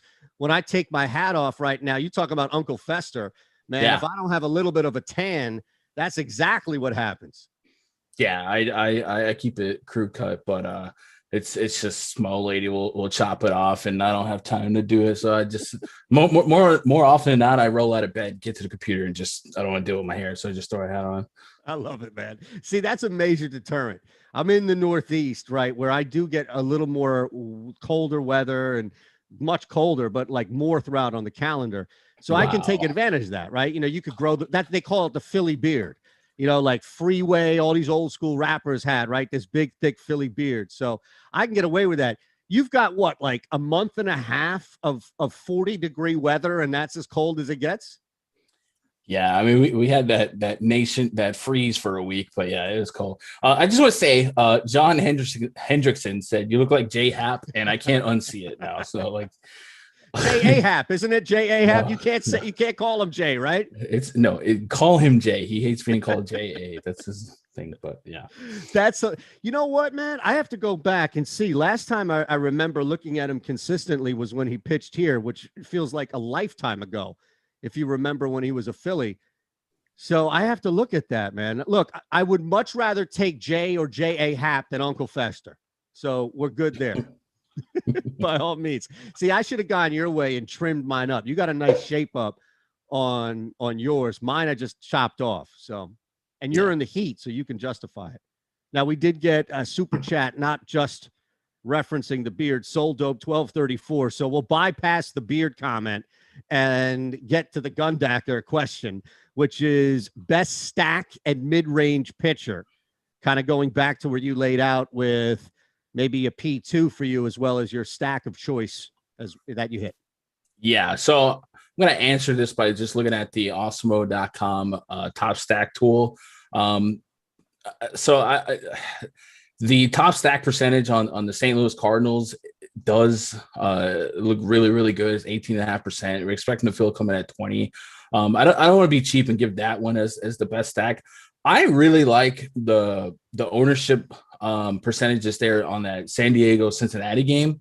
I just think that ballpark has a lot of potential, and those two offenses, especially Cincy at home and San Diego in general, they just have a lot of oomph for the ownership percentage that they're projected for. You can get them combined at 13%. So I love those two teams for tournaments. San Diego, especially on the road, getting that full 9 innings, going against this Reds bullpen is really rough. Castillo can be good, but he hasn't been locked down this season, almost a 4 xFIP to both sides of the plate. So the Padres can get through to him. And we know if they get on base, they're one of the most aggressive base running teams in the league, and they offer up some power. So I really think we're getting a good ownership number on this game and the Padres specifically. And like I said, I mentioned Aquino and Lopez as a bottom of the order cheap combo that I'm digging. So that probably be my answers. Without giving you the chalk numbers, I'd be looking at Great American Ballpark. All right, so it looks like, and I saw this on the chat, Giants lineup out from Larry, but I want to make sure that is that confirmed? What's the question? Too early on that San Fran lineup. Just I wanted to make sure that if it's updated, we can go back to that, because I know you were mentioning that you were waiting for that in order to really address some more specifics to it. Yeah, so Wade's leading off, Yastrzemski, Posey, Alex Dickerson, Crawford, Wilmer Flores, Duggars 7, Solano 8. So it is the projected lineup. It's just they flopped Solano and Duggar. All right, now knowing the lineup, just to kind of bring it back to where we saw and had this discussion where it got to that point, Gundacker, where you're like, I'm going to chill and wait for the lineups to come out, just even if it's for confirmation. And don't worry, Jordan and others, I see you on the chat. We're getting to that. But San Fran, how does that now refactor into your top stacks tonight? As you can see, again, we maintain this is a free tool for you to be using alongside what Gundacker's telling you. So I guess what sticks out, if you're using this tool, there's some positive leverage to be had on the Giants side of things. The top stack percentage, like I said, it's free. Anybody can look at this. 9.6% on, which means there's a 9.6% chance that San Francisco's a top stack, and their projected ownership is 6.2%. So they have a greater chance of being the nuts versus what the field is going to have of them. So they're definitely worth having. I have 10% equity, or I'm willing to have 10% equity of them. And like I said, the D-backs, Merrill Kelly definitely can suppress power to lefties, which your favorite Giants bats are going to be lefty. But he'll give us some power to righties. So maybe Buster Posey, Wilmer Flores, get into a sneaky one. And if the Giants can get through Kelly early and get into that bullpen, the D-backs bullpen is one of the more favorable spots in baseball. So there's absolutely a range of outcomes to pay off this Giant stack. No surprises here. So I'm with it. I'll have some, but definitely, not a warm and fuzzy click for me. Now, I'm curious because I don't know the reference, but Jordan, who is simultaneously producing this fantastic show and ripping me on the chat, says I look like the turtle from Master of Disguise. Turtle. What's that from? There's a movie called Master of Disguise. No, I know, but what's that about? That was one of his disguises. He dressed up as a turtle. Oh, Dana Carvey. Yeah. Okay. I thought this was like a real, a movie that of note, not like some shit. Now I feel even worse about the reference. Like if this were a big major blockbuster, then maybe I could stomach it. But man, I look like a bad impersonation on Dana Carvey shit. Real. Thanks, Jordan. Brutal. I'm growing that beard back, man. I can't look. Screw what happens upstairs. All right, so let's start now. And again, I just want to make sure that we hit that. There was one other question I saw in the chat too for you, man, that I wanted to bring back because I think it was an interesting point you raised about the weather tonight. And I saw specifically Matt Carville ask, are we worried about the weather tonight? And you referenced the 2 games and kind of the difference in approach that you had with the Colorado delay and what's happening in DC. And I think for people asking and concerned, just like Matt and others, there's a really good insightful answer that you gave earlier. So just for people that are just popping in, that should be hitting the like button and subscribing, just kind of, again, if you can, please. Yeah. So I will not, I'm not taking responsibility for people fading or playing these rain games. My personal approach, what Gundacker does, Washington has a history of just being unpredictable when it comes to rain. We've seen them postpone when it doesn't drop. So I just tend to not deal with them. It's not like I love them anyway. I wouldn't have minded some Dodgers here. And then I've seen Colorado sit through some stuff. So I'm willing to keep the Colorado exposure, and I'm personally fading Washington. Again, I am not trying to be a MLB weatherman that gets hated on at 10 p.m. when that game drops 20 runs. I'm just letting you know what I'm doing. But I think most of you guys that have been around the block can understand why I feel that way about Washington. And look, I think coming into the game pre-delay, you look at it and it's one of the higher totals, but still not double digit. And again, Odd Shoppers, where we go for everything from totals to player props to run lines and beyond. It really is a low total night overall outside of the one obvious in Colorado. So that's where I think you look back and it's a nice little aid to your point, which is, I think the Dodgers and the Nationals expected run total, it's much easier to see that impacted on the wet track versus to the history that you lay out with Colorado. It's just difficult to kind of mitigate that factor, right? Like you'd have to have snow and cold weather for that ball not to travel out. Warm weather is still going to be warm weather. That ball's still going to travel, even if they're playing after, especially if it's humid after the rain clears. So that's where I would agree with you. And I think you can go full meteorologist on this and push it to the point of humidity, man. Tried to tell Ehrenberg last night, it's hitting season in Philadelphia. Doesn't matter who's on the mound. That ball is flying. And I think you can make that argument in Colorado as well. Yeah, I think yesterday was the highest scoring day in Major League history. Don't quote me on that, but I honestly think that's a stat. If it's not number one, it's up there. So, yeah, it's easy to look back at last night and want to suggest we're going to follow up on curtain call on that. But yeah, I mean, rain, if it doesn't, if they play through the rain, they sit through a couple delays. Yeah, it's going to be pretty humid. It's going to be muggy. And one thing that, we talked about Chapman last night falling through. Chapman is one of the sweatiest pitchers in baseball. So in these muggy, humid situations, you sweat more. It's going to impact your grip more. And if you don't have what you used to have, and then not just the Spider Tack RPM debate, but if you just have rosin, where in the past you've had, some other mixtures that was more purely for grip, these sweating humid spots, they're going to mess with you. But that's something I can't really quantify with numbers here. So I don't want to step into somewhere where I don't belong. So it is a real thing, but I can't quantify it with numbers. So you guys just have to kind of use your look at the humidity and think about how that could be plus for you. But I don't want to get too dangerous in that conversation. I get it, but I do love the metric of how sweaty of a pitcher you are and applying that to the weather. And as funny as that is on the surface, it's pretty damn applicable in DFS and betting. I mean, it's a real life thing that's going on that should be applied. And look, if you're paying attention to the point where you can recognize who a sweatier pitcher is, again, it sounds funny, but the reality is that there's some truth and merit to that. Yeah. That's the first time I heard that about Chapman. I'm stealing that. I'll credit you, but I'm stealing that tomorrow, if that's okay with you.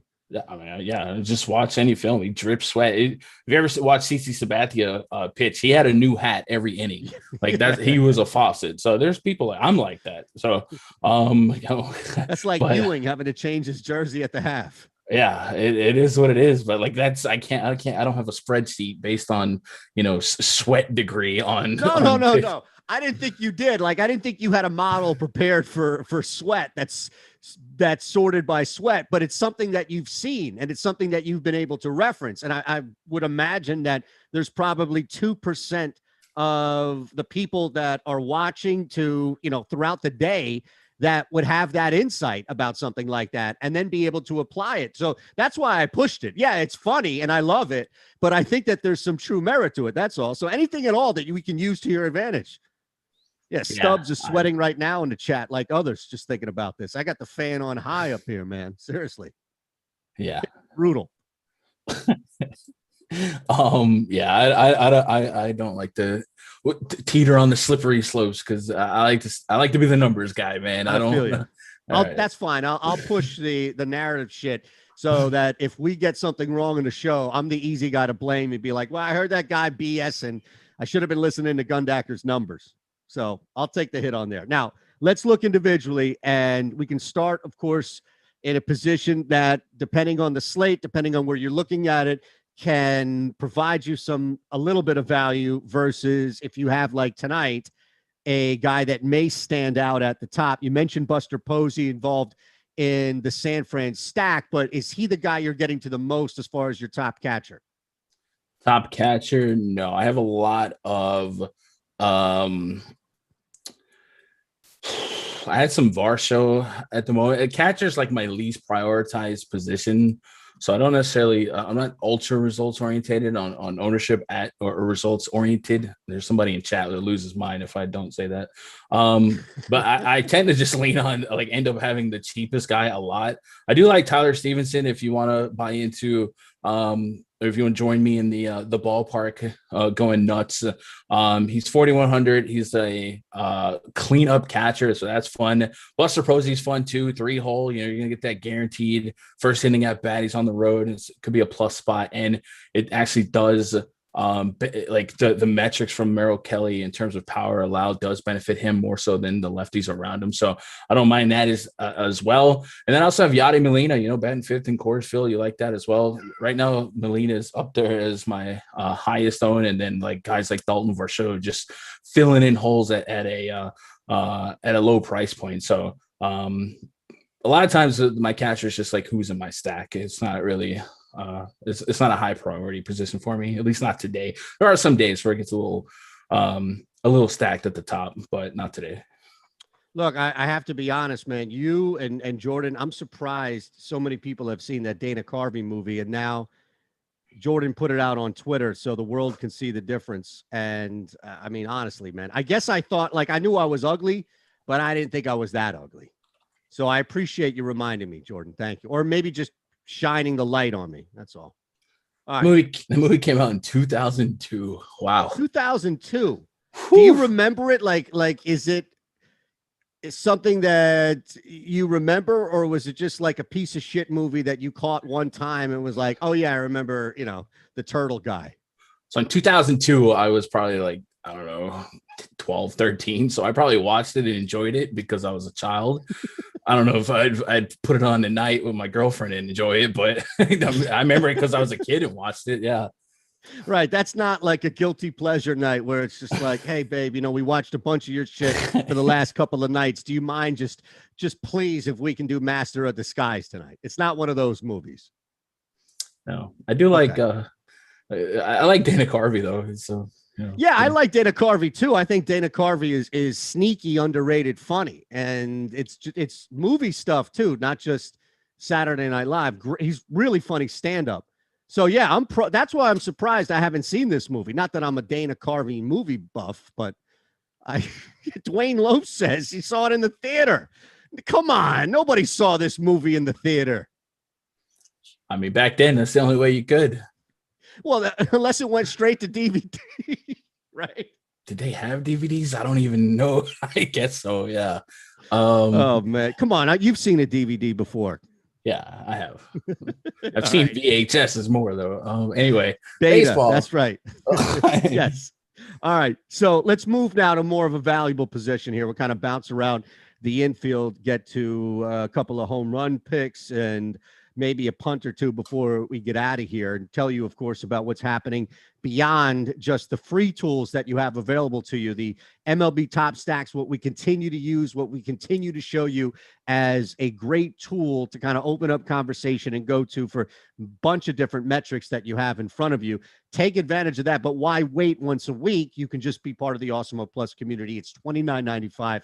It's simple, it's cheap, it's easy, and then you have access to everything across the site. You don't need to wait once a week for a free tool.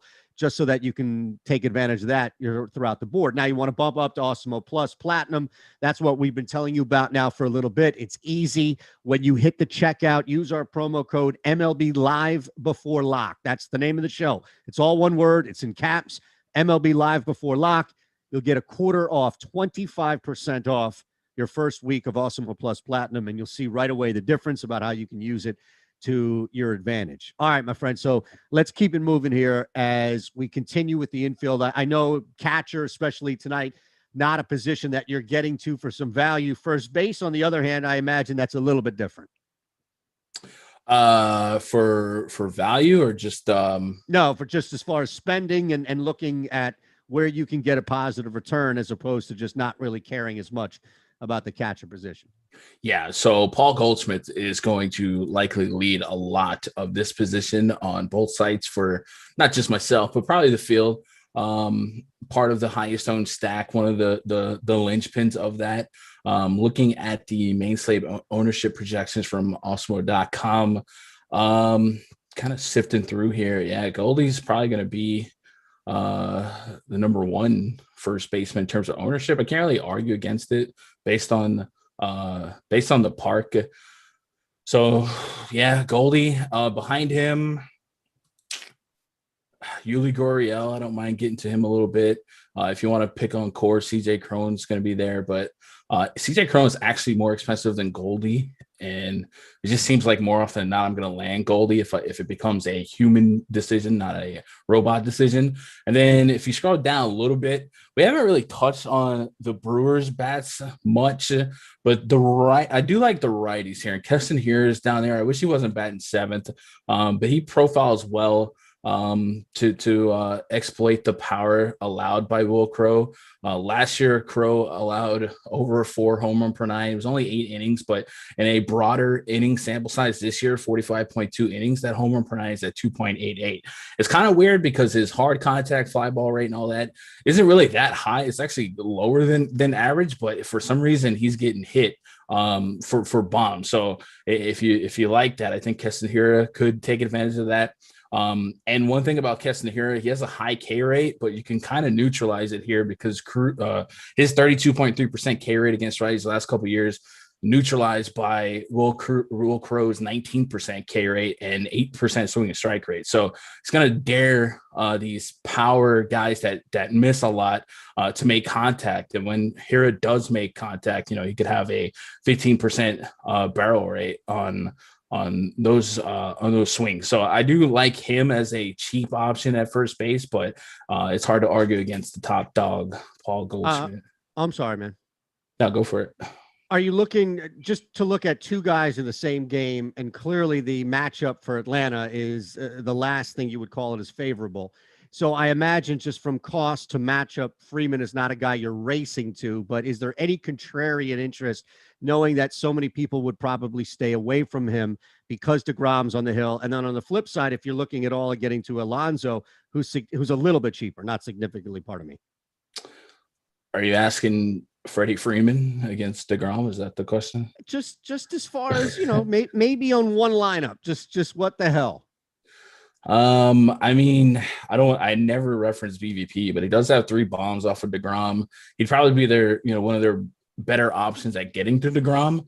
But that's more of a, hope for that. If I can help it, I'm not going to challenge deGrom, but yeah, Freeman is a world-class hitter. And then if you get into the bullpen, you never know what happens. So if you just kind of chip and chairing some ownership and then, Freeman, gets a home run, he has value, so go for it. I think that's more of a gamble I'd be willing to take on like a FanDuel at 3,400 versus 5,200 on DraftKings. Just seemed like for 5-2, my cat doesn't like the decision, so it seems like for 5-2, I probably don't get there, but I understand it. And then Peter Alonso, probably a little bit more likely to play Alonso versus a Freeman, just based on him batting cleanup against 3 good contact on base guys, and there should be some ribeye potential. So I'm more likely to play Alonso there, but I don't mind him at all.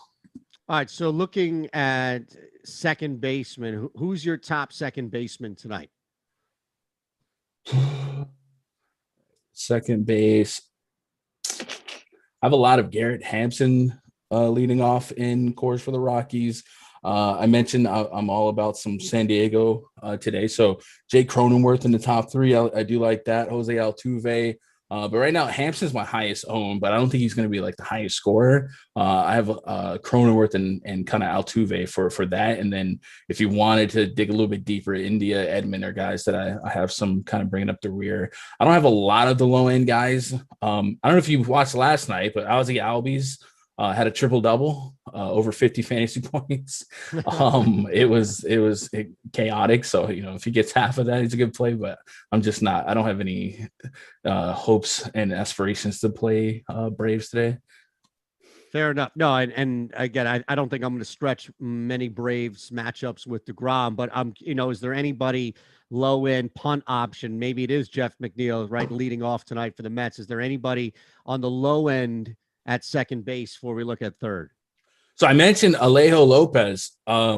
He is going to be one of my favorite value guys. And if you guys didn't catch it earlier, Alejo Lopez coming up from the minors this season.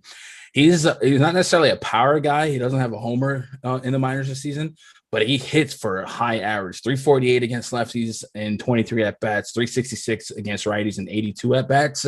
Like I said, the slugging's nothing, and it's all under 500, but it's a high OBP, a little bit of stolen base potential. And, at min price, if you get on base 2 times, maybe there's a strong chance you do enough to allow me to get to deGrom, and then also allow me to reach out and grab some beefy bats. So I don't mind using him as a middle of the lineup kind of punt, but just understand it's more for it's kind of like a Luis Ariz, who's often popular.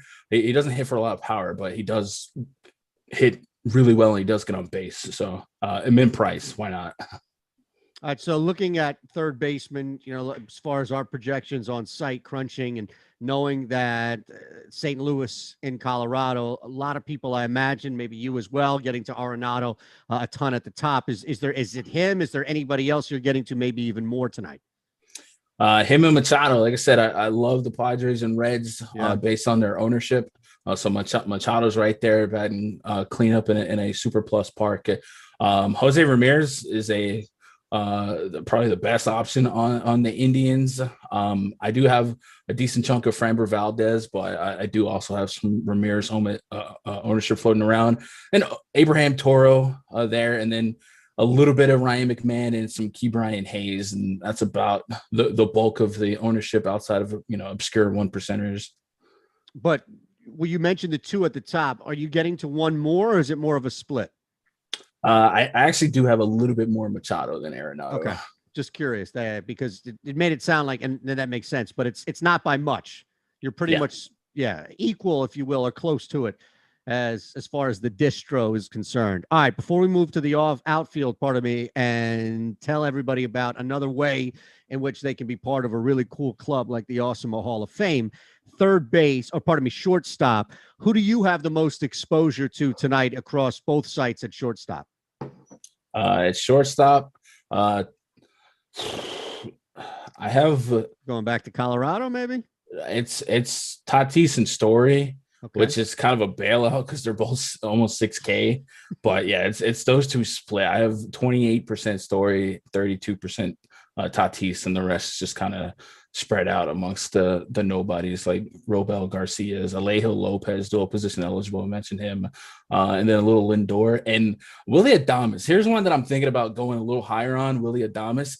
He's actually the number 1 guy in my bomb detector, or actually, excuse me, the number 2 guy behind Aquino.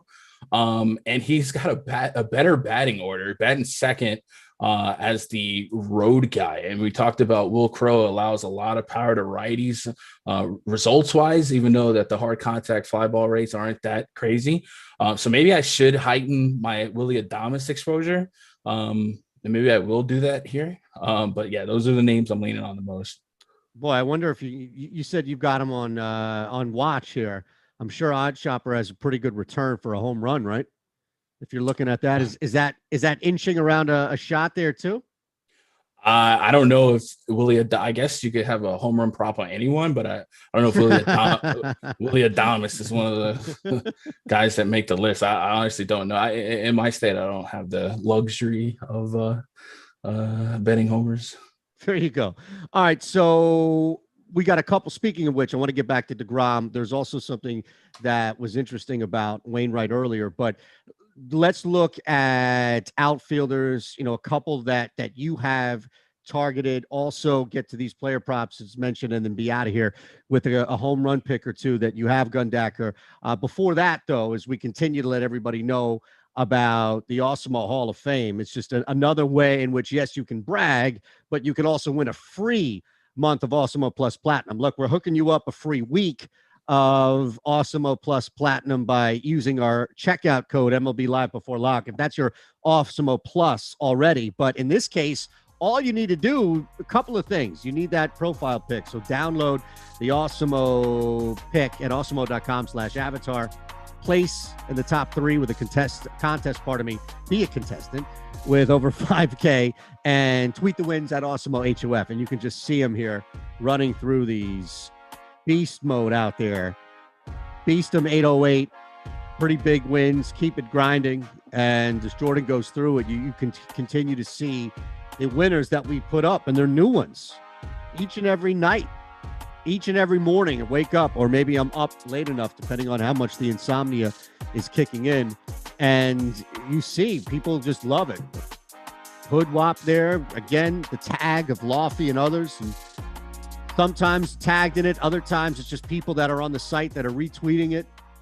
Smoking Cutler right there, that's a nice 10K win. Saw this one earlier. Derek Booz was retweeted in my timeline. This was earlier today. I mean, again, it's every single day. You see it, I'm sure, as well, right? People just popping in, being like, thanks, Gundacker. Thanks for making me 10K last night.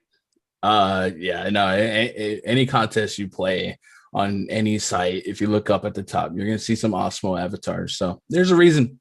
Like I said, my favorite is the ownership projections, and as tough as the field gets, I think ownership projections and using ownership and leveraging that is almost more important than the projection. So, and I think Alex is probably the best in the business at that. So no reason not to get it if you guys are trying to be long-term winners. And I saw a question here. Del Chanel asks on the stream, what if we want to play and don't have Twitter? Look, nobody's saying you sign up for Twitter and be active and put a pickup of your dog and start trolling political accounts. All we're saying is you can create an egg account with no followers, following no one. All we need is a screen cap of you winning. That's it. So you could just leave it idle. You don't even need to be active on Twitter. Just create an egg account and roll with that and just tweet us. It's that easy. I don't want people thinking like, oh shit, I don't have Twitter, I can't be a part of this. It's really easy to create Twitter. And spare me this whole stuff about, no, I don't want to be, I'm off the grid. You got a cell phone, you're on the grid, brother. I hate to admit it to you. You ain't getting away from anybody. All right. Outfield. Let's look at it, man, as we wrap up here. Final couple of minutes. Live Before Lock NBA version coming your way with Lofty and Greg just after 7. So who are the top 3 guys you're getting to the most here, as far as if you want to look at FanDuel, DraftKings, or just as a total tonight in the outfield?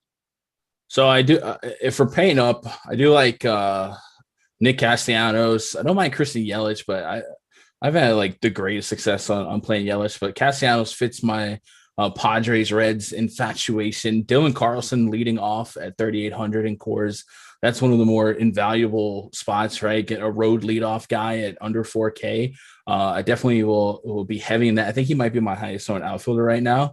And if we're looking for a little bit more value, if you want to get behind that, the Padres, or it's not the Padres, the Diamondbacks, I think David Peralta, if he does bat cleanup, I don't think we even have that lineup yet, but if he does bat cleanup, he's under 3K, kind of a good ribby spot at under 3K. Jonathan Daza batting second at 3,200. I don't mind those guys. And also have a little bit of Oscar Mercado and Pavin Smith, but it's more so these middle guys like the Dylan Carlsons, Trent Grisham batting leadoff in that ballpark that I really, really like today. And Tyler O'Neill batting cleanup. Yeah. He's got some power. Do you have many lineups where you're not stacking St. Louis, but getting to like a mini stack with O'Neill and Carlson? Not cognitively, but I'm absolutely sure of it. Sure. It's more of a general question where you don't need to give me the specific percentage, but just, yeah, I mean, if you're getting to that, or like, dude, go back to watching Dana Carvey movies. Yeah, no, usually I'll create my player pool by hand and then start setting the the prerequisites. Go give me X amount of these lineups, but have this stack 20% of the time, and it's going to fill in those other guys based on their projection. So I would almost guarantee that I have a lot of like other stacks that just feature Carlson by default, and some of the other mid-tier guys, even like the Dazes and guys like that. So before we get out with home run picker 2, there were a couple of props that we were looking at, and DeGrom was the big one. And you can get, and again, I don't know how much you look at just the opportunity to K versus mowing down guys consistently earlier in the game, but there's good return, at least at plus 120, for him to go over 9.5 Ks tonight. Would you be interested? Any interest on that? Maybe a little sprinkle on that? It's an ask. 10 Ks tonight is an ask, and I get it. A lot of it is pitches, and a lot of it is just game flow here. It's not just easy to expect DeGrom to mow down everybody. But yeah. The return value, at least in positive money, for the best pitcher is, to paraphrase Gundacker earlier, walking the planet. Yeah. So I have a strikeout algorithm, but it's based on pitch count. So I guess the follow-up here would be, how many pitches do you personally give DeGrom? Last couple games, 51, 70, 88. He hasn't gone over 90 since the 28th. So my personal algorithm, if I give him 90, that's 10.5 strikeouts. So I guess there's some room there, but 9.5 is a lot to bet. You said it's plus money? Yeah, plus 120. Yeah, I mean, that's Could be a trap, but I had to bring it up just because of the value. Yeah, I usually, like, if I'm suggesting strikeout props, I'm trying to live at the guys between 5 and 7.5. I don't usually tend to get to like the 9s and whatnot, because that's elite stuff. If DeGrom gets me 9, then I make money because I have a lot of them in DFS, right? So I guess maybe I would hedge my exposure by betting the under. I don't know. All right, well, Wainwright sits at 5.5, and I can get you plus 125 on Odd Shopper going over that number. So you mentioned the model that you have based on pitch count with Adam Wainwright now. I'm sure you already have something that would indicate if that's a strong play or fade, or maybe just to stay away. But again, Odd Shopper, where we go for everything here, to see the plus money at that lower number, I figured it was worth bringing up, because I wonder how much of that is context of where they're playing, not so much the matchup, as well as data that you have.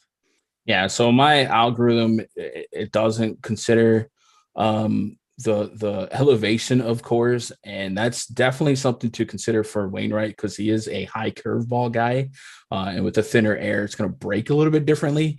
So I'd probably teeter around that. If this was a neutral park, my K factory projection from Wainwright on 100 pitches to 7.94 strikeouts. But like I said, I'd be very trepid because he is such a high curveball guy in elevation and potential weather. So there's double risk there.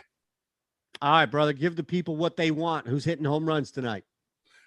Bond Detector loves Aquino, Willie Adames, Tyrone Taylor, the righties for the Brewers project well. Justin Turner, if you trust that game to play, we love him against a lefty. Flores actually profiles well. He usually only play Wilmer Flores against righties, against lefties. And then Nick Castellanos is up there as well. So if I had to personally crown a homer, it'd probably be on the back of Aquino or Nick Castellanos. But if that game play, I could absolutely see Justin Turner get into one.